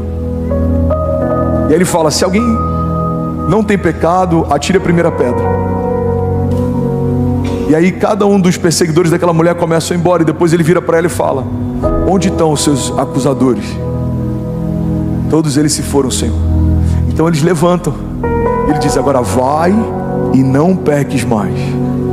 É o mesmo Jesus que, quando a Bíblia diz que Pedro afunda, a olhar para as tempestades e parar de olhar para quem chamou ele para viver o sobrenatural, a Bíblia diz que Pedro começa a olhar para o vento, ele começa a olhar para as ondas, ele começa a olhar para a tempestade, ele afunda. Então a Bíblia diz que imediatamente, fala comigo, imediatamente Jesus estende as suas mãos e traz Pedro de volta para o lugar onde ele estava. Então guarda isso, irmão. Jesus não tem problema em se abaixar para nos encontrar no lugar que a gente está, mas Ele não vai viver lá embaixo, porque você não quer subir. Então Ele vai até onde a gente está, mas Ele quer trazer a gente para onde Ele está. É por isso que a igreja é um organismo vivo, que ela está de braços abertos para receber todo mundo. Mas guarda isso, o fato de recebemos a todos não significa que a gente aprova tudo. Pode todos, mas não pode tudo. Não, mas Deus me ama como eu sou. Não. Deus ama quem você realmente é. E o que você está fazendo não é quem você realmente é. Tem gente agora querendo utilizar essa desculpa, inclusive para opções e desejos sexuais, por exemplo. Não, se Deus me ama, Ele entende quem eu sou. Pois é, filho, Ele entende quem você é, e você não é isso. Porque só quem te viu completo quando te fez, sabe o que está faltando quando você está em cacos. A gente usa essa ideia de que Deus aceita como se Ele aceitasse tudo. Não. Os céus não diminuíram o nível de santidade para a gente caber sem esforço. Os céus mantiveram o nível de santidade, mas criaram um caminho de acesso para quem quiser viver nessa altura. Então fomos reconciliados com Deus através do sacrifício físico de Jesus. Ele construiu um caminho, Ele te deu acesso, mas não vai chegar ao reino aqueles que não nasceram do Espírito. Aquele encontro entre Jesus e Nicodemos, como que eu posso ter acesso? Ele fala, você tem que nascer de novo. Mas como é possível? Eu vou voltar para o ventre da minha mãe. Olha, você é mestre de Israel, sabe sobre tantas coisas, não sabe sobre o básico.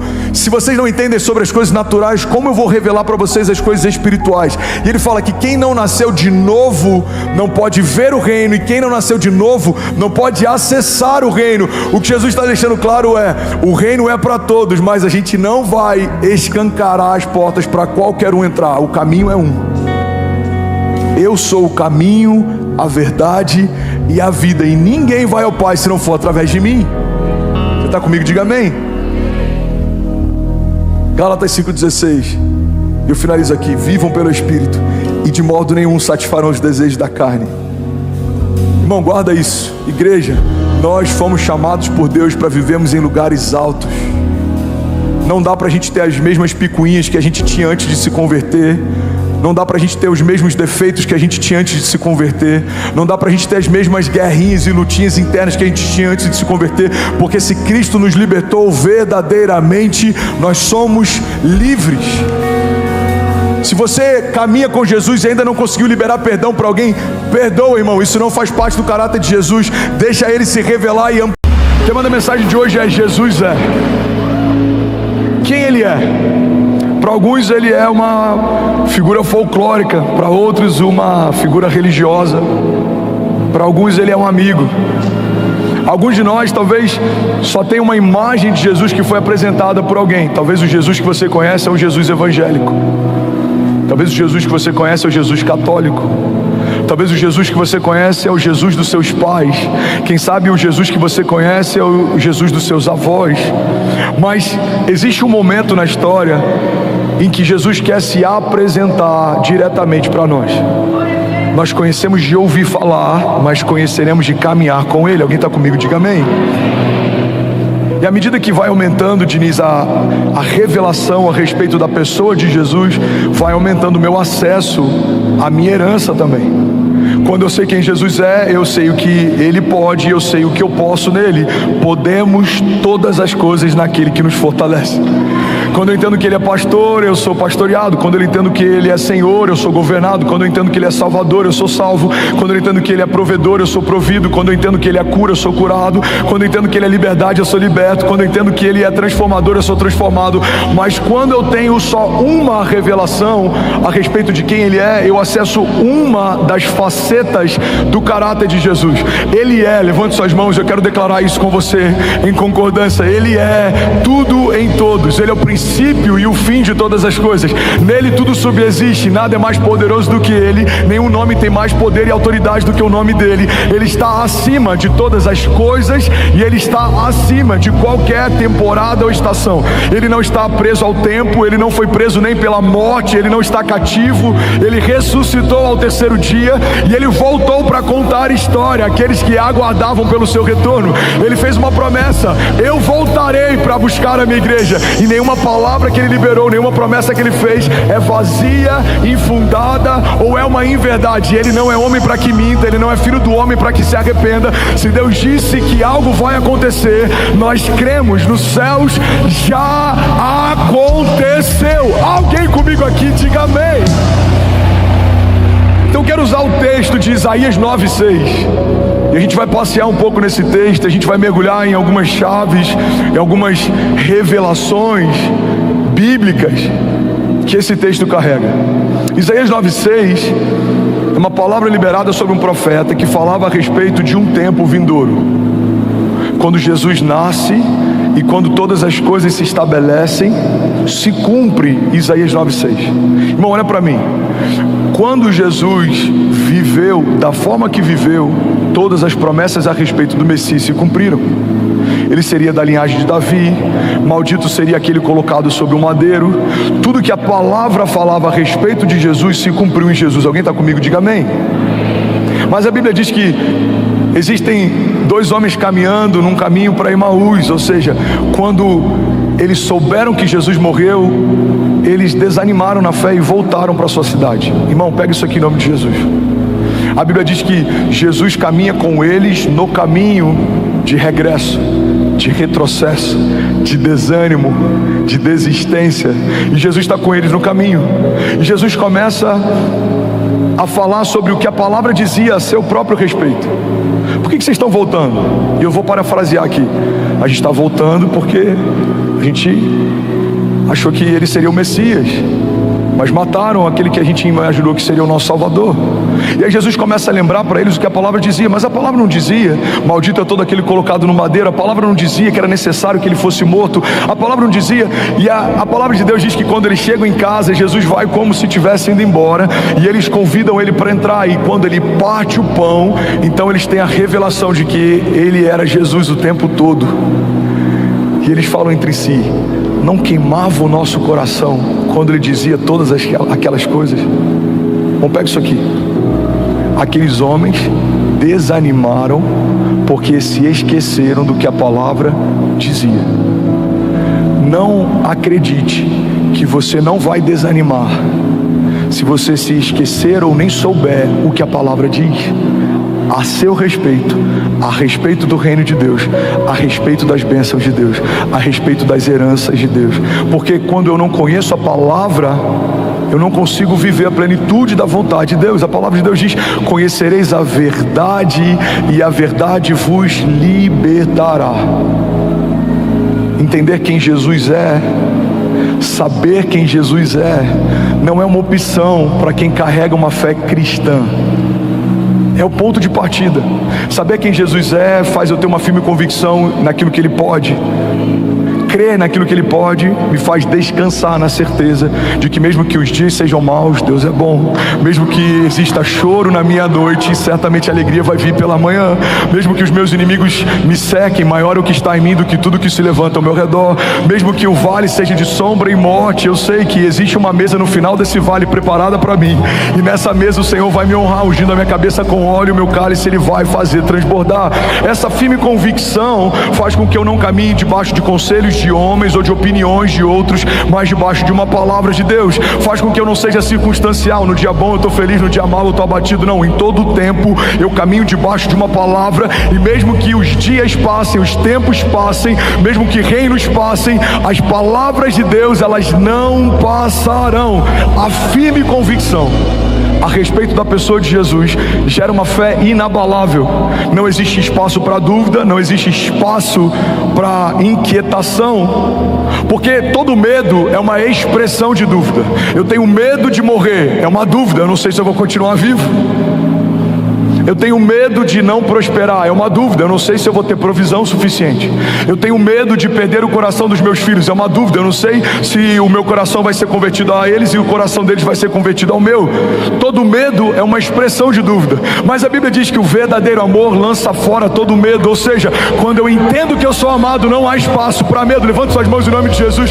Eu sei que Ele me amou primeiro, eu amo porque Ele me amou primeiro. Eu sei que a fé que eu carrego foi Ele quem deu. Ele é o autor e consumador da minha minha fé. Eu sei que toda palavra liberada sobre mim antecede a minha existência. O meu chamado não é uma resposta para uma necessidade da terra. O meu chamado foi estabelecido pelos céus antes da terra existir. Eu sei que Ele sabe quem eu sou. Eu sei que Ele me chama pelo meu nome antes dos meus pais me nomearem. Eu sei que Ele é fiel e justo. Eu sei que Ele é galardoador. Eu sei que Ele vive. Eu sei que o meu rei reina de geração em geração. E mesmo que homens se levantem, crises se estabeleçam, coisas fujam do meu controle, nada foge do controle de Deus. Tem momentos que as coisas parecem que estão desmoronando. Eu sei, elas só estão se encaixando. Ele pega toda a crise e transforma em testemunho. Ele pega toda a dor e transforma em algo novo. Deus está fazendo uma coisa nova diante dos nossos olhos. Eu sei porque sei que Ele sabe quem eu sou. Ele sabe o que eu preciso. Ele sabe o que me falta, porque só quem me viu completo sabe qual parte falta quando me vê em cacos. Ele me fez pleno, Ele me fez inteiro. Então tudo que falta em mim, aquele que me fez sabe o que falta. Ele supre toda a minha necessidade. Tudo que falta em mim escorre dele. Se eu estou doente, Ele é a cura. Se eu estou cansado, Ele é o renovo. Se eu estou perdido, Ele é o caminho. Se eu estou condenado, Ele é o meu Salvador. Se eu estou vivendo períodos de escassez, Ele é o Jeová Jireh, Ele é a minha provisão. Ele é a minha bandeira, Jeová Nissi. Ele é bom em todo o tempo. Ele é presente, Ele é Emanuel, Deus conosco. Ele é Yahvé. Ele é. Você pode declarar isso comigo? Diga: Deus não existe. Diga: Ele é. Você sabia que Deus não existe? Fala para quem está do seu lado: Deus não existe. Vai ter um monte de ateu agora celebrando. Eu sempre achei isso. Eu já sabia. Pois é, eu preciso concordar com você que é ateu. Deus não existe. Ele é. Porque tudo que existe hoje foi criado um dia. Mas Ele é antes de qualquer coisa existir. Quando perguntam quem você é, Ele diz: eu sou o que sou. João diz: no princípio Ele era o Verbo estava com Deus, o Verbo era Deus. E todas as coisas foram feitas por meio dEle. E sem Ele nada do que foi feito se fez. Então a terra existe, Ele fez. O dia e a noite existem, Ele estabeleceu. Os frutos existem, Ele criou. Mas quem criou tudo que existe? Aquele que era, aquele que é e aquele que há de vir. Ele não é temporário, Ele não é transitório, Ele não é limitado, Ele não é humano. Embora tenha se feito humano para caminhar entre aquilo que Ele fez. Ele é o princípio e o fim. Alguém está comigo? Diga amém. Então vamos para o texto. Alguém está recebendo algo de Deus aqui? Diga amém. Isaías 9,6 diz: porque um menino nos nasceu, um filho nos foi dado, e o governo está sobre os seus ombros, e ele será chamado Maravilhoso Conselheiro, Deus Forte, Pai da Eternidade e Príncipe da Paz. Alguém pode dizer glória a Deus por isso? Primeira coisa que eu quero chamar a tua atenção é que a Bíblia diz que um menino nos nasceu e um filho nos foi dado. Olha para mim, irmão. Deus é um Deus de processos. Deus poderia descer dos céus com 30 anos e começar o seu ministério assim que desceu. Mas a maior parte da criação ia contestar Deus no meio das crises, porque a gente ia dizer: você não sabe o que eu estou enfrentando, você não sabe o que eu estou vivendo. É fácil você falar: você é Deus, mas olha a humilhação que eu estou passando, olha a crise que eu estou vivendo. Por que Deus enfrenta todos os processos? Porque quando você é gerado no ventre da sua mãe, você ocupa o mesmo lugar que um dia Jesus ocupou. Quando você é traído por alguém que você ama, você sente a mesma coisa que Jesus sentiu. Quando você escolhe alguém que te abandona, você vai experimentar a mesma coisa que Jesus experimentou. Quando você precisa de provisão sobrenatural para suprir uma necessidade, você vai viver a mesma coisa que Jesus viveu. Pedro pesca um peixe, da boca do peixe uma moeda de ouro supra a necessidade dele. Eles estão no meio de um deserto, o povo está com fome, e 5 pães e 2 peixinhos multiplicam, toda uma multidão é suprida. Ele vive livramento, ele está sofrendo perseguição, homens fazem estratégias para tentar cercá-lo, para tentar pará-lo. Então tudo que você vive, irmão, olha para mim, pega isso aqui, tudo que você vive, Jesus viveu.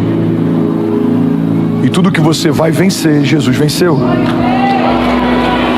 É por isso que essa declaração, somos mais do que vencedores, é um lugar mais alto do que ser apenas vencedor. Você quer um exemplo? Você pode ser um campeão do UFC, você pode ser um campeão de boxe, você pode ser o que for. A cada luta que você defende o cinturão, existe uma possibilidade de você perdê-lo. Mas qual é, Edmilson, um lugar mais alto do que vencedor? É alguém que é mais do que vencedor, ou seja, as suas vitórias já foram estabelecidas no tempo passado.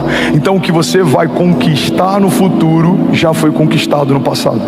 Cada porta que você vai acessar, cada milagre que você vai viver, cada promessa que vai se cumprir, não tem a ver com a sua performance atual, tem a ver com a performance final de Jesus.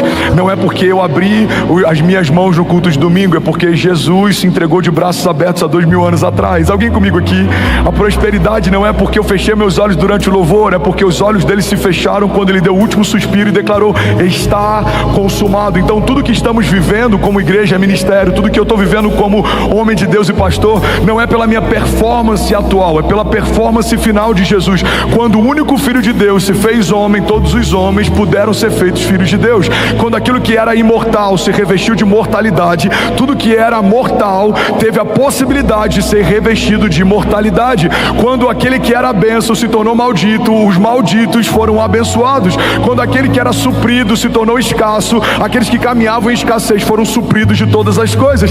Quando o Filho de Deus se tornou o pecado, os pecadores foram feitos justiça de Deus. Alguém comigo aqui? O menino nos nasceu e o filho nos foi dado, ou seja, Deus gerou no ventre de uma mulher comum o seu filho, de uma semente incorruptível. Por que Jesus não nasceu a partir do sêmen de José? A palavra semente no original vem de sêmen, porque essa semente de José seria corruptível. Então a semente incorruptível é incubada, é colocada, é semeada dentro de um ventre virgem. Não há mancha, não há pecado, não há mácula, não há nada. Jesus, desde o princípio até o fim, é encontrado sem pecado. A Bíblia diz que aquele que não cometeu pecado se fez pecado por nós, para que fôssemos feitos justiça de Deus. Então essa semente incorruptível, ela é colocada dentro de um ventre virgem. Irmão, o que Jesus está vivendo desde o princípio? Impossibilidade. Fala comigo. Impossibilidade é o melhor cenário para conhecermos a pessoa de Jesus. Alguém está recebendo algo de Deus aqui? Deus não pega qualquer ventre, Deus pega um ventre virgem, e Ele usa para anunciar o caminho. Também não usa qualquer ventre, Ele usa um ventre estéril. Ele submete um ventre estéril de Isabel, a vida de João Batista, a voz que clama no deserto. E Ele submete sobre um ventre virgem de Maria o seu próprio filho. O que Deus está deixando claro para a criação? Eu não dependo da qualidade do ambiente. Quando eu chego, algo acontece. O ambiente pode ser estéril, a vida de Deus chegou, algo vai acontecer. O ambiente pode ser virgem, nada aconteceu. Ele é inédito, não existe nada, algo vai acontecer. Irmão, guarda isso. O ventre virgem de Maria pode ser na nossa vida também um simbolismo, uma tipificação de um tipo de ambiente em que Deus faz. Deus pega do nada e a partir do nada algo acontece. Talvez você vai dizer: pastor, a minha família não tem nada. Esse ambiente é estéril ou é virgem? É estéril, a gente não consegue, nada acontece, não flui, nada prospera. Eu creio que pode nascer nesse ambiente uma voz que clama no deserto: algo vai acontecer. Não, pastor, é virgem, acabei de casar, a nossa casa não tem nada, a gente é uma página em branco, a gente está ouvindo dos céus qual vai ser a próxima direção, a gente está crendo que algo vai acontecer. É um ambiente virgem. Nesse lugar existe redenção, salvação, existe caminho, verdade, vida.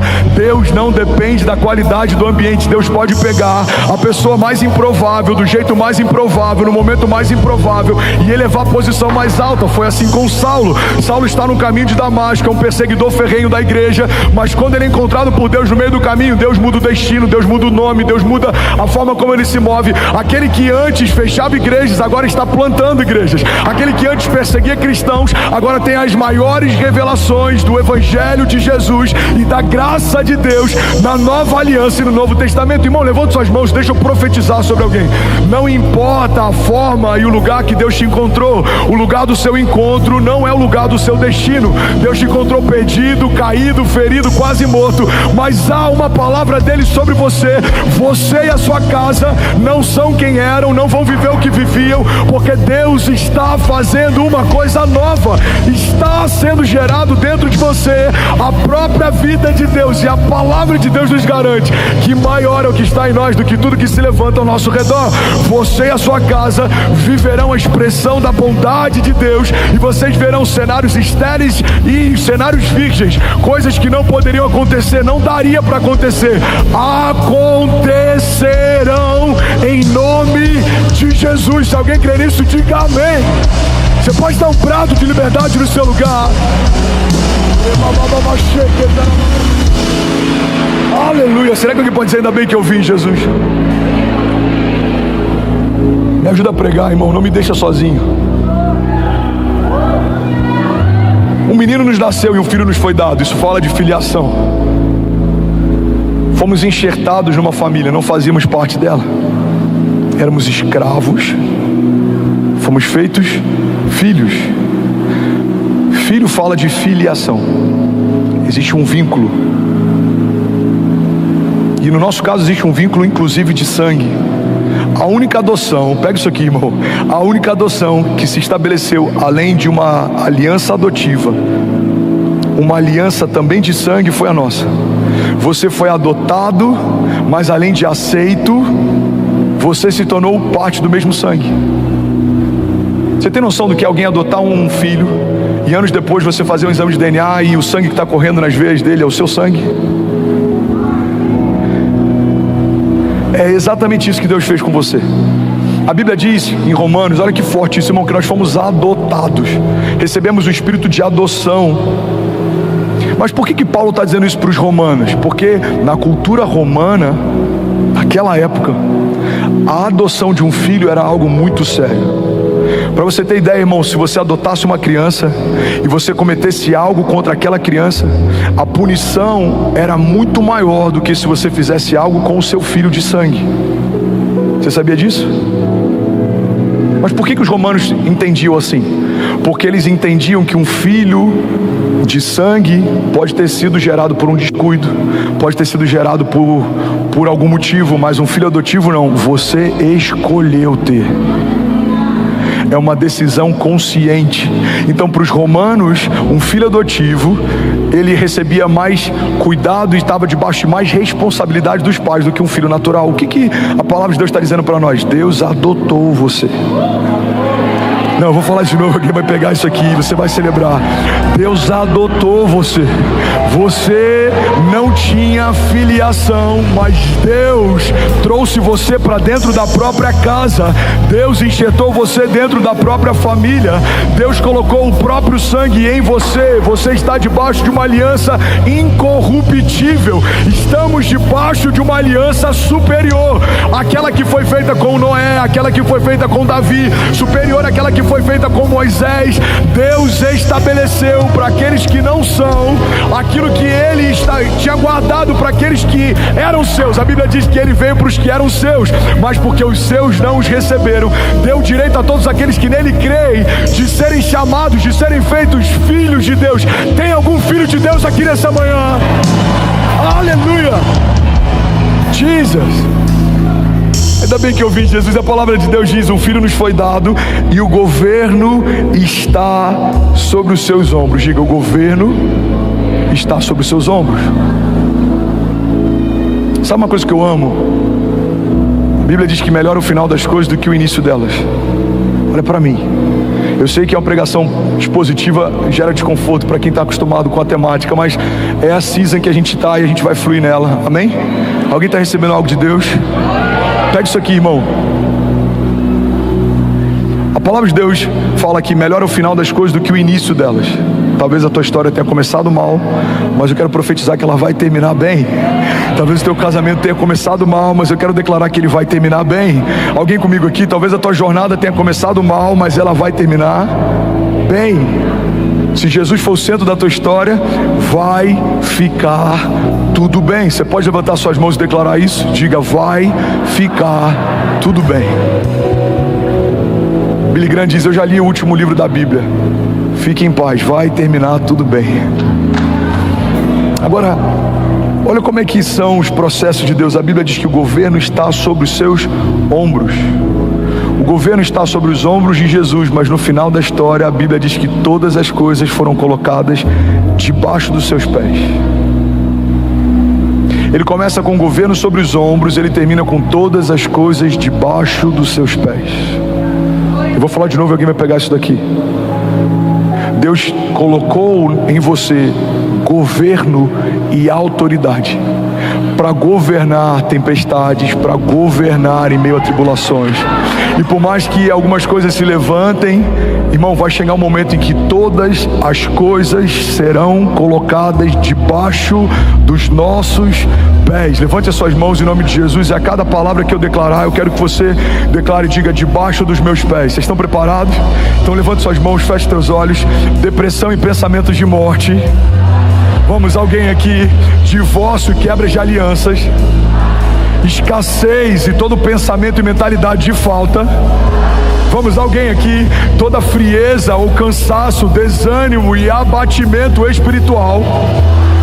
Toda arma forjada contra você, toda palavra maldita liberada contra você, toda obra de feitiçaria feita contra você, toda palavra maldita liberada em juízo contra os seus, tudo que se levanta, tudo que te cerca, toda tribulação, toda retaliação, toda tempestade, todo deserto, todo gigante.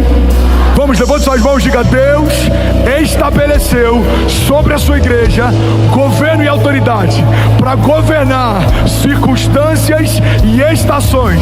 Vamos, alguém aqui? Declare com autoridade, diga: Deus declarou que a sua igreja reinará em vida. Diga: reinaremos, governaremos, avançaremos, prosperaremos, e as portas do inferno não prevalecerão contra nós. Você pode dar um prato de liberdade no seu lugar. Aleluia. Aleluia. Aleluia. Alguém feliz com Jesus ainda? Eu não sei você, mas eu já estaria de pé em alguns momentos dessa palavra. Ainda bem que eu vi Jesus. A palavra de Deus diz: porque um menino nos nasceu, um filho nos foi dado, e o governo está sobre os seus ombros. E aqui vem a primeira chave: ele será chamado Maravilhoso Conselheiro. Fala comigo: ele será chamado Maravilhoso Conselheiro. Irmão, olha para mim e guarda isso em nome de Jesus. Tem muita gente chamando de silêncio de Deus o que Deus chama de falta de intimidade. Tem muita gente chamando de silêncio de Deus o que Deus chama de falta de intimidade. Ele é o maravilhoso conselheiro. Sabe, a palavra não pode cancelar aquilo que ela já estabeleceu. Deus não pode mentir a respeito de quem diz ser, porque isso feriria o seu próprio caráter. Então, se Ele diz que é o maravilhoso conselheiro, você precisa entender que existem conselhos de Deus disponíveis para você. Qual porta eu vou entrar? Esse projeto é de Deus ou não é? Essa sociedade é de Deus ou não é? É tempo de avançar ou de recuar? Eclesiastes diz que há um tempo estabelecido para todo propósito debaixo dos céus. Sabe, uma das respostas para a gente estar vivendo o que a gente está vivendo, e isso é uma linha muito fina, irmão, olha para mim, guarda isso aqui em nome de Jesus. O fato de termos acertado, e eu vou usar esse termo com muito zelo, até aqui, não significa que a gente não pode deixar de acertar a partir daqui, porque existe uma linha fina como um fio de seda que se chama dependência. Essa dependência faz com que a gente não dê um passo até que Ele fale, mas faz também com que a gente não espere um dia para dar um passo quando Ele falar. Então Deus disse, façam, a gente fez. Deus disse, confia, a gente está confiando. Deus disse, alugue, a gente alugou. Deus disse, prepare, a gente preparou. E tudo que Ele nos pediu para fazer, Ele respondeu com uma medida maior do que aquilo que a gente já tinha vivido antes dEle pedir algo. Você está comigo? Diga amém. E se eu te disser que estamos nesse novo espaço, estamos sonhando, mas já estamos sonhando com mais um espaço para ampliar esse campus? Alguém consegue crer nisso? E se eu te disser que pelos olhos da fé eu já consigo ver uma universidade cristã no coração da nossa igreja? Alguém pode dizer glória a Deus por isso? E se eu te disser que já estamos sonhando e conversando e negociando uma escola confessional trilingue que vai educar os nossos filhos em 3 idiomas e eles ouvirão a respeito da palavra da fé enquanto estudam? Alguém pode dizer glória a Deus por isso? E se eu te disser que muitas conferências que profetizamos há um ano atrás, que elas viriam aqui, já estamos conversando e as datas estão sendo fechadas e nós sediaremos conferências de avivamento internacional? Alguém pode dizer glória a Deus por isso? E se eu te disser que nações já estão conversando a respeito daquilo que Deus está fazendo e que aquilo que profetizamos nesse ano, tudo que era grande demais vai se tornar pequeno, já está acontecendo? Será que alguém pode dizer glória a Deus por isso? Será que você pode celebrar Jesus no seu lugar? Aleluia, aleluia, aleluia. Mas como é possível, pastor, entrar debaixo dessa convergência? O que é convergência, pastor? Convergência é você se tornar quem nasceu para ser e você está onde Deus te chamou para estar. Como é possível? Ouvindo o maravilhoso conselheiro. Ele diz comprem, comprem. Ele diz vendam, vendam. Ele diz façam, façam. Ele diz doem, doem. Ele diz parem, parem. Ele diz avancem, avancem. Sabe qual é o nosso problema? Às vezes a gente permanece em lugares que a gente deveria passar e a gente passa por lugares que a gente deveria permanecer. A palavra de Deus diz que Jesus está dormindo numa tempestade e os discípulos estão desesperados. Jesus dorme e os discípulos se desesperam. Você está comigo? Mas a Bíblia diz que nos momentos finais de Jesus, Malaco, olha isso aqui que forte. Jesus está angustiado. A Bíblia diz que ele sente uma angústia mortal, ele transpira sangue. E ele pede para os discípulos que os discípulos orem. E quando ele retorna, os discípulos estão dormindo. Quando Jesus fala para descansar, eles se desesperam. Quando Jesus fala para eles clamarem, eles dormem. Irmão, o que vai definir a medida e a velocidade da sua jornada de fé é o quão alinhado você está com os batimentos do coração de Jesus. A palavra concordância no original vem de concordes. A etimologia da palavra concordância é concordes, ou seja, corações alinhados. A palavra discordância vem de discordes, corações desalinhados, desconectados.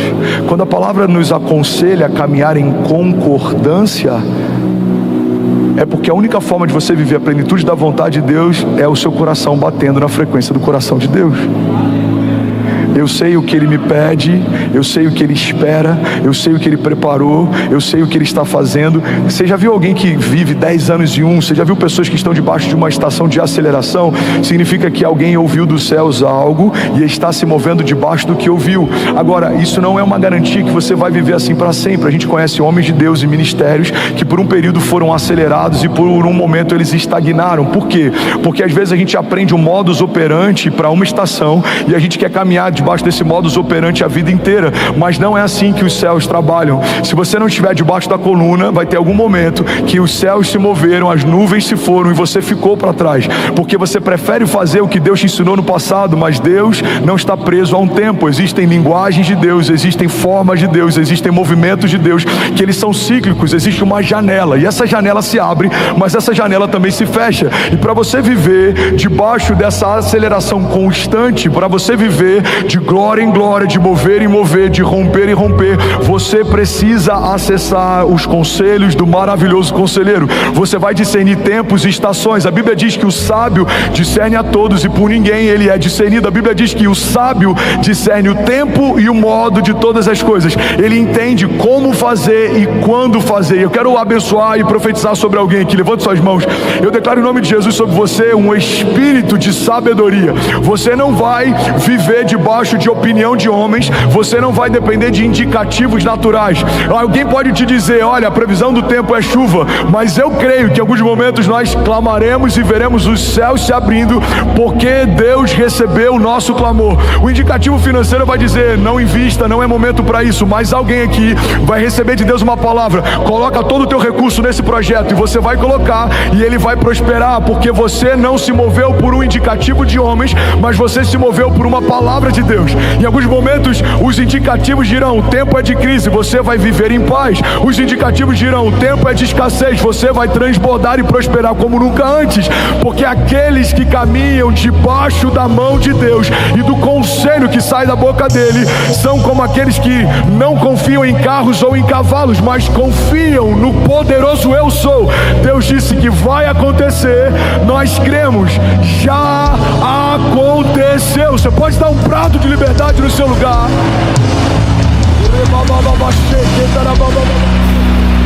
Aleluia. Alguém feliz com Jesus ainda? Diga amém. Jesus. Segunda característica de Jesus. Fala comigo, ele é o Deus forte. Irmão, isso aqui é muito poderoso, olha para mim. Ele é o Deus forte. Tem uma frase do Max Lucado que eu amo, já citei pelo menos umas 200 vezes. Eu acho que eu já citei tanto que em algum momento ele vai passar para mim a autoria dessa frase. Talvez nem ele se lembre de ter falado isso. Quem sabe em algum momento Deus conecte a gente e no almoço eu fale sobre, e ele fala, muito boa essa frase. Vou falar para ele, pode usar no seu livro. Ele diz, se olharmos para os nossos gigantes, tropeçaremos, mas se olharmos para o nosso Deus, os nossos gigantes tropeçarão. A sua perspectiva, se for para Jesus, você pode fazer melhor. Sua perspectiva define muito a respeito da sua visão de mundo. Você vai para o aeroporto, você olha de perto no embarque, o avião é gigante. Você olha depois que ele decola, o avião é minúsculo. Você olha depois que ele está bem distante, ele é quase imperceptível. Ele é grande ou pequeno dependendo do lugar que a gente olha para ele. Todo ponto de vista é a vista de um ponto. Assim são os nossos gigantes, e assim é o nosso Deus. Se você se inclina para olhar para os seus problemas mais do que você se inclina para olhar para as suas promessas, os seus problemas parecerão mais poderosos do que as suas promessas.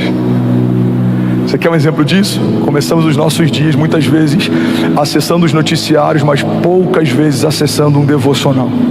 A gente ouve o que a notícia do dia fala, mas a gente não acessa o que a boa notícia já falou há milhares de anos atrás. Então o jornalista diz, existe um caos hoje na nação, mas a palavra de Deus está dizendo, toda a terra está cheia da glória de Deus. Se eu só olho o noticiário e eu nunca olho a palavra de Deus, os problemas de hoje vão parecer mais poderosos do que as promessas de ontem. Alguém está comigo? Pastor, então você está dizendo que eu tenho que me alienar? Não, não é isso. Guarda isso aqui. Mas você tem que definir bem o lugar de influência que cada coisa tem. Bill Johnson diz que a fé não é negligência do problema, mas é não dar ao problema um lugar de influência dentro da nossa história. O problema continua sendo problema, mas ele não define o que eu vou viver. A doença continua sendo doença, mas ela não é a palavra final sobre a minha vida. A crise continua sendo crise, mas eu sei que os pensamentos que Deus tem a meu respeito são pensamentos de paz e não de mal, para me dar o fim que eu desejo. Então, irmão, o povo de Deus não deve ser alienado, mas vivemos só olhando para os problemas e não para as promessas já é uma forma de alienação. Já ouviu falar de alienação parental? É quando um dos pais gera uma influência sobre o filho a ponto de deturpar coisas. A gente acreditou e a gente comprou isso. Guarda isso aqui em nome de Jesus. O mundo criou uma mentira de que sermos crentes, sermos povo de Deus, isso é uma alienação. Mas se existe uma alienação de verdade, é você estar dentro da casa de Deus e não pensar como um homem de Deus, e não se mover como um filho de Deus, e não acessar a herança de Deus, e não viver as promessas de Deus, porque você, eu vou botar entre aspas, mudou de lado, mas continua olhando para fora. Você faz parte de um reino eterno, mas continua se movendo por um reino passageiro. Você faz parte de um povo eleito, mas você continua olhando para fora a partir de uma perspectiva natural. Irmão, olha para mim, alguém está recebendo algo de Deus aqui? Não faz sentido estarmos debaixo de uma nova aliança, mas nos movemos como se estivéssemos na antiga aliança. Você está debaixo de uma nova aliança. E o que essa nova aliança te tornou? Te tornou mais do que vencedor. Te tornou rei e sacerdote. Você ministra diante de Deus. Você tem acesso à presença de Deus. Você carrega a vida de Deus. Você fala em nome de Deus. Você liga e desliga na terra e nos céus. Você profetiza, libera palavras e elas se cumprem. Você toca enfermos e eles são curados. Você ora por cativos e eles são libertos. A palavra de Deus diz: o Senhor me ungiu para anunciar o seu ano aceitável. O que era o ano aceitável do Senhor? Era o jubileu, quando 7 ciclos de 7 anos se completavam. Todos os escravos eram libertos, todas as dívidas eram perdoadas e todas as terras voltavam para o seu dono de origem. O que a palavra está dizendo é: o Senhor nos ungiu para declarar aos cativos a liberdade. A sua dívida foi paga, as algemas foram quebradas. Você não é mais cativo, as cadeias se romperam. Se Cristo nos libertou, verdadeiramente somos livres. Qual é a boa notícia que nós temos para os enfermos? Isaías 53 declara: certamente Ele levou sobre si as nossas doenças e enfermidades, e o castigo que nos trouxe a paz estava sobre Ele, pelas suas pisaduras nós fomos sarados. As terras voltam ao lugar de origem, aonde você colocar a planta dos seus pés, abençoado será. Pede-me e eu te darei nações por herança e os confins da terra como a sua propriedade. Ei, eu vim aqui debaixo da unção do Senhor nessa manhã para declarar que o ano aceitável dele já está estabelecido. Não há condenação, não há jugo, não há peso, não há juízo, não há correntes ou cadeias, não há principados ou potestades, não há anjos ou demônios, não há nada nos céus ou debaixo dos céus, não há nada na terra ou debaixo da terra, não há nada no presente nem no porvir, não há altura nem profundidade, não há nada na criação capaz de nos separar do amor de Deus que está em Cristo Jesus. Alguém crê nisso aqui, pelo amor de Deus? Ele é um Deus forte, fala comigo, Ele é um Deus forte. Salmos 46:1 diz: Deus é o nosso refúgio e fortaleza, Ele é auxílio presente na adversidade, por isso não temeremos, embora a terra trema e os montes afundem no coração do mar, embora estrondem as suas águas turbulentas e os montes sejam sacudidos pela sua fúria. Há um rio cujos canais alegram a cidade de Deus, o santo lugar onde habita o Altíssimo. Deus nela está e ela não será abalada. Deus vem no seu auxílio desde o romper da manhã. Nações se agitam, reinos se abalam, mas Ele ergue a sua voz e toda a terra se derrete. O Senhor dos exércitos está conosco. O Deus de Jacó é a nossa torre segura. Alguém pode dizer glória a Deus por isso? Pastor, o que a palavra diz a respeito de Jesus? Me fala um pouco mais. Talvez seja novo para alguém, ou talvez alguém aqui tenha esquecido. Eu não lembro quem é o autor, mas tem um autor francês que ele dizia que nada do que a gente fale no púlpito é algo novo. A nossa função é só relembrar aquilo que a gente jamais poderia esquecer. Talvez para alguém aqui o que eu vou falar você já sabia, mas se esqueceu. Talvez era um conhecimento que você tinha e se esvaiu. Talvez era uma convicção que você carregava e ela se perdeu. Eu não sei se é novo para você ou se Deus está relembrando você, mas eu quero liberar sobre você o que a palavra de Deus diz sobre Jesus. Você está comigo? Diga amém. Mateus 28:18 diz que Ele tem todo o poder no céu e na terra. A palavra de Deus diz que por meio dele tudo que existe veio à existência. João 1:3 diz: todas as coisas foram feitas por intermédio dele, e sem ele nada do que existe teria sido feito. A palavra de Deus também diz que é por ele que são mantidas todas as coisas. Hebreus 1:3: o Filho é o resplendor da glória de Deus e a expressão exata do seu ser, sustentando todas as coisas por meio da sua palavra poderosa. Depois de ter realizado a purificação dos pecados, ele se assentou à direita da majestade de Deus nas alturas. Alguém pode dizer glória a Deus por isso? A Bíblia diz que Ele tem as chaves do inferno e da morte. Apocalipse 1,18 diz: eu sou aquele que vive, estive morto, mas agora estou vivo para todo sempre, e eu tenho as chaves da morte e do Hades. Eu vou lembrar para alguém aqui, você vai celebrar no seu lugar: ao terceiro dia Ele ressuscitou. Aleluia, aleluia. A Bíblia diz em Colossenses 2,15 que Ele despojou as autoridades e poderes malignos, fazendo de todos eles um espetáculo público, triunfando sobre eles na cruz do Calvário. A palavra de Deus também diz que a morte não pôde retê-lo. Deus o ressuscitou dos mortos, Atos 2,24. Mas Deus ressuscitou dos mortos, rompendo os laços da morte, porque era impossível que a morte o retivesse. Recebe isso em nome de Jesus. Todo laço de morte, tudo que te paralisava, tudo que te amedrontava, sejam pensamentos de morte, sejam palavras de morte, ou seja a morte sobre aquilo que Deus te entregou.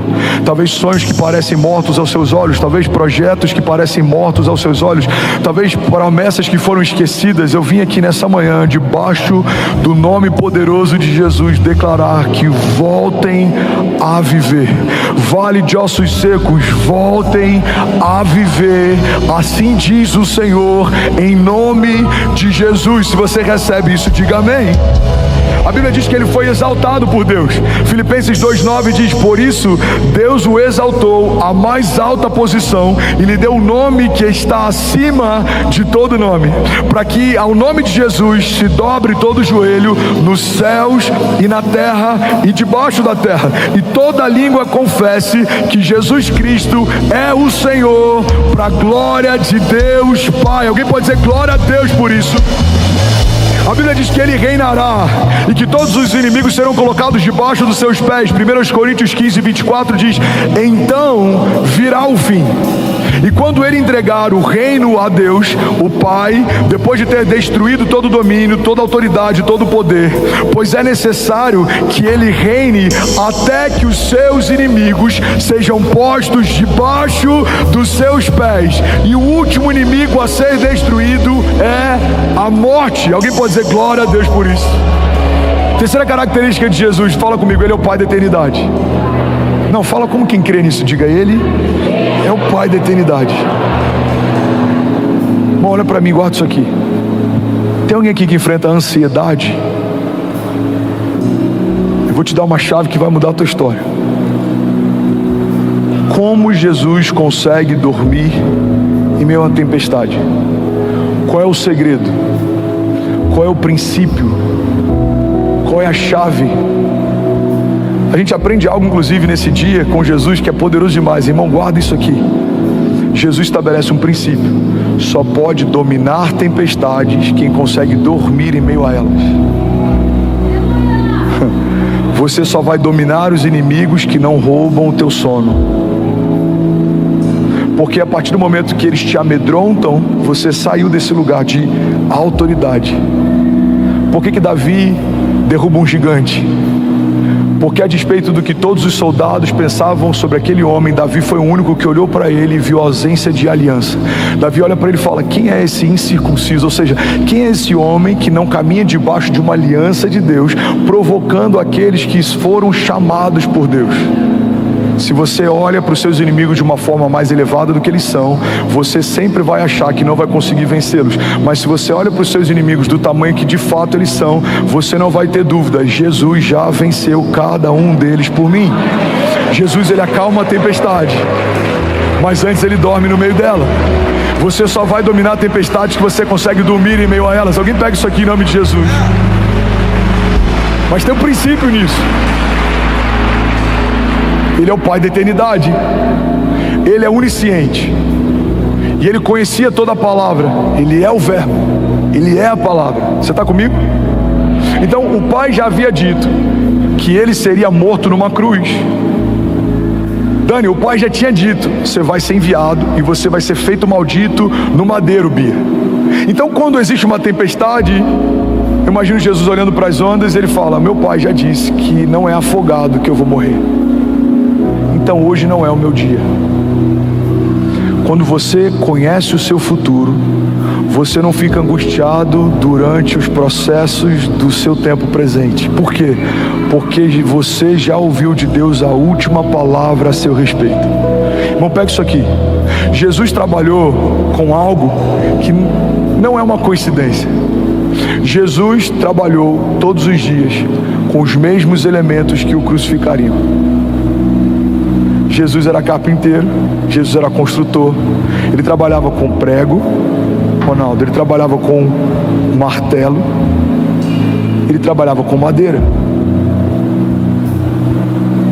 Pega isso aqui, irmão. Quantos aqui creem que de fato Jesus sabia que a cruz o aguardava? Quantos aqui entendem que a cruz não foi um problema, a cruz era a promessa?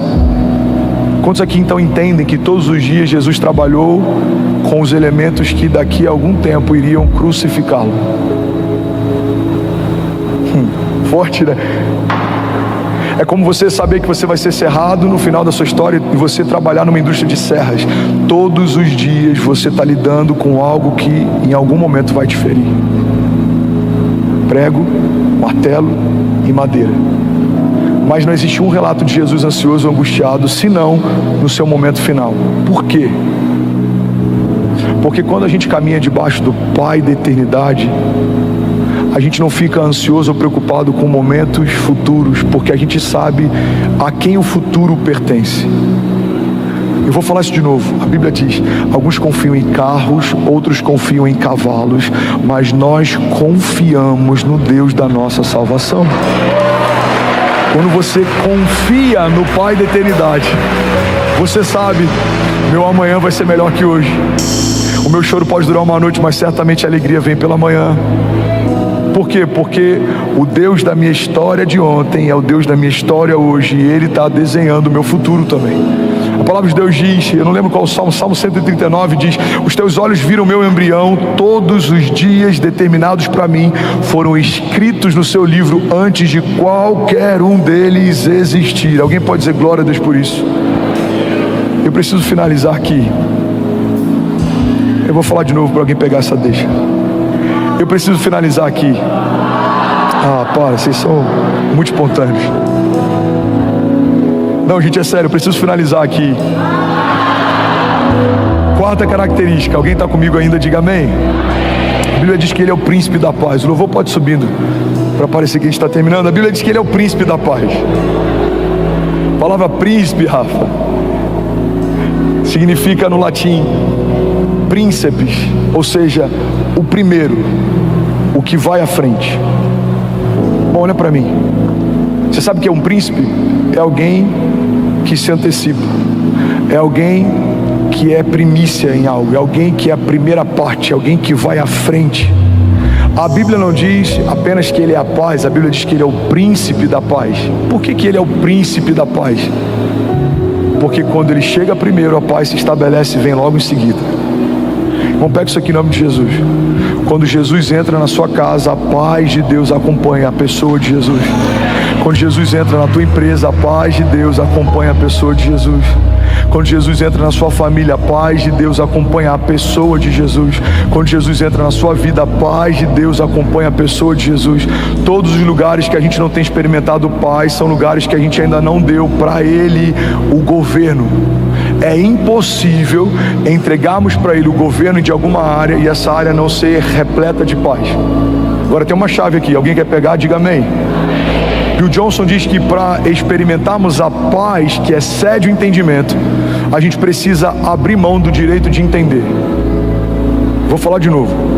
Para você experimentar a paz que excede o entendimento, você vai precisar abrir mão do direito de entender. Tem áreas que a gente não consegue viver em paz, porque a gente ainda quer entender tudo, como vai ser, de que forma vai ser, e isso consome você. Como vai ser, de que forma vai acontecer, a porta vai se abrir, será que o contrato vai assinar, irmão? A palavra de Deus diz: eu bem sei os pensamentos que tem a vosso respeito, diz o Senhor. Recebe isso em nome de Jesus. Pensamentos de paz e não de mal, para te dar o fim que você deseja. A palavra de Deus diz: eu sei os pensamentos que eu tenho a vosso respeito. Irmão, Ele é o príncipe da paz. E a gente vai terminar esse culto. Eu quero ministrar a paz de Deus sobre você. E a gente vai receber testemunhos nos próximos dias de pessoas que venceram a ansiedade, pessoas que venceram a depressão, pessoas que estão dormindo como nunca antes. Alguém recebe isso aqui em nome de Jesus? Deus vai inundar a tua mente com paz. Deus vai inundar a tua casa com paz. Deus vai inundar os teus negócios com paz. Porque a palavra de Deus nos garante que Ele é o príncipe da paz. É impossível a pessoa de Jesus chegar e a paz não acompanhá-lo, porque paz não é o que Ele faz, paz é quem Ele é. Milagres não são o que Ele faz, milagres são parte de quem Ele é. Cura não é só o que Ele faz, cura é parte de quem Ele é. Alguém comigo aqui? Prosperidade não é o que Ele faz, prosperidade é quem Ele é. Ele é amor, Ele é justiça, Ele é paz, Ele é provisão, Ele é o que é. Então tudo que falta em você escorre de Jesus. E eu não sei o que te falta, eu não sei o que você precisa, mas Deus está dizendo para pessoas aqui nessa manhã: filho, o que queres que eu te faça? Apresenta para Ele com humildade a tua necessidade, porque Ele é fiel para suprir todas as nossas necessidades. O Senhor é bom e a sua misericórdia dura para sempre. E eu vou finalizar declarando Colossenses 1:12. A palavra de Deus diz: dando graças ao Pai que nos tornou dignos de participar da herança dos santos no reino da luz. Pois Ele nos resgatou do domínio das trevas e Ele nos transportou para o reino do Seu Filho amado, em quem temos a redenção, a saber, o perdão dos pecados. Ele é a imagem do Deus invisível, Ele é o primogênito de toda a criação, pois nele foram criadas todas as coisas, nos céus e na terra, as visíveis e as invisíveis, sejam tronos ou soberanias, sejam poderes ou autoridades, todas as coisas foram criadas por Ele e para Ele. Ele é antes de todas as coisas e nele tudo subsiste. Ele é a cabeça do corpo, que é a igreja. Ele é o princípio, o primogênito dentre os mortos, para que em tudo tenha a supremacia. Pois foi do agrado de Deus que nele habitasse toda a plenitude e por meio dele reconciliasse todas as coisas, tanto as que estão na terra quanto as que estão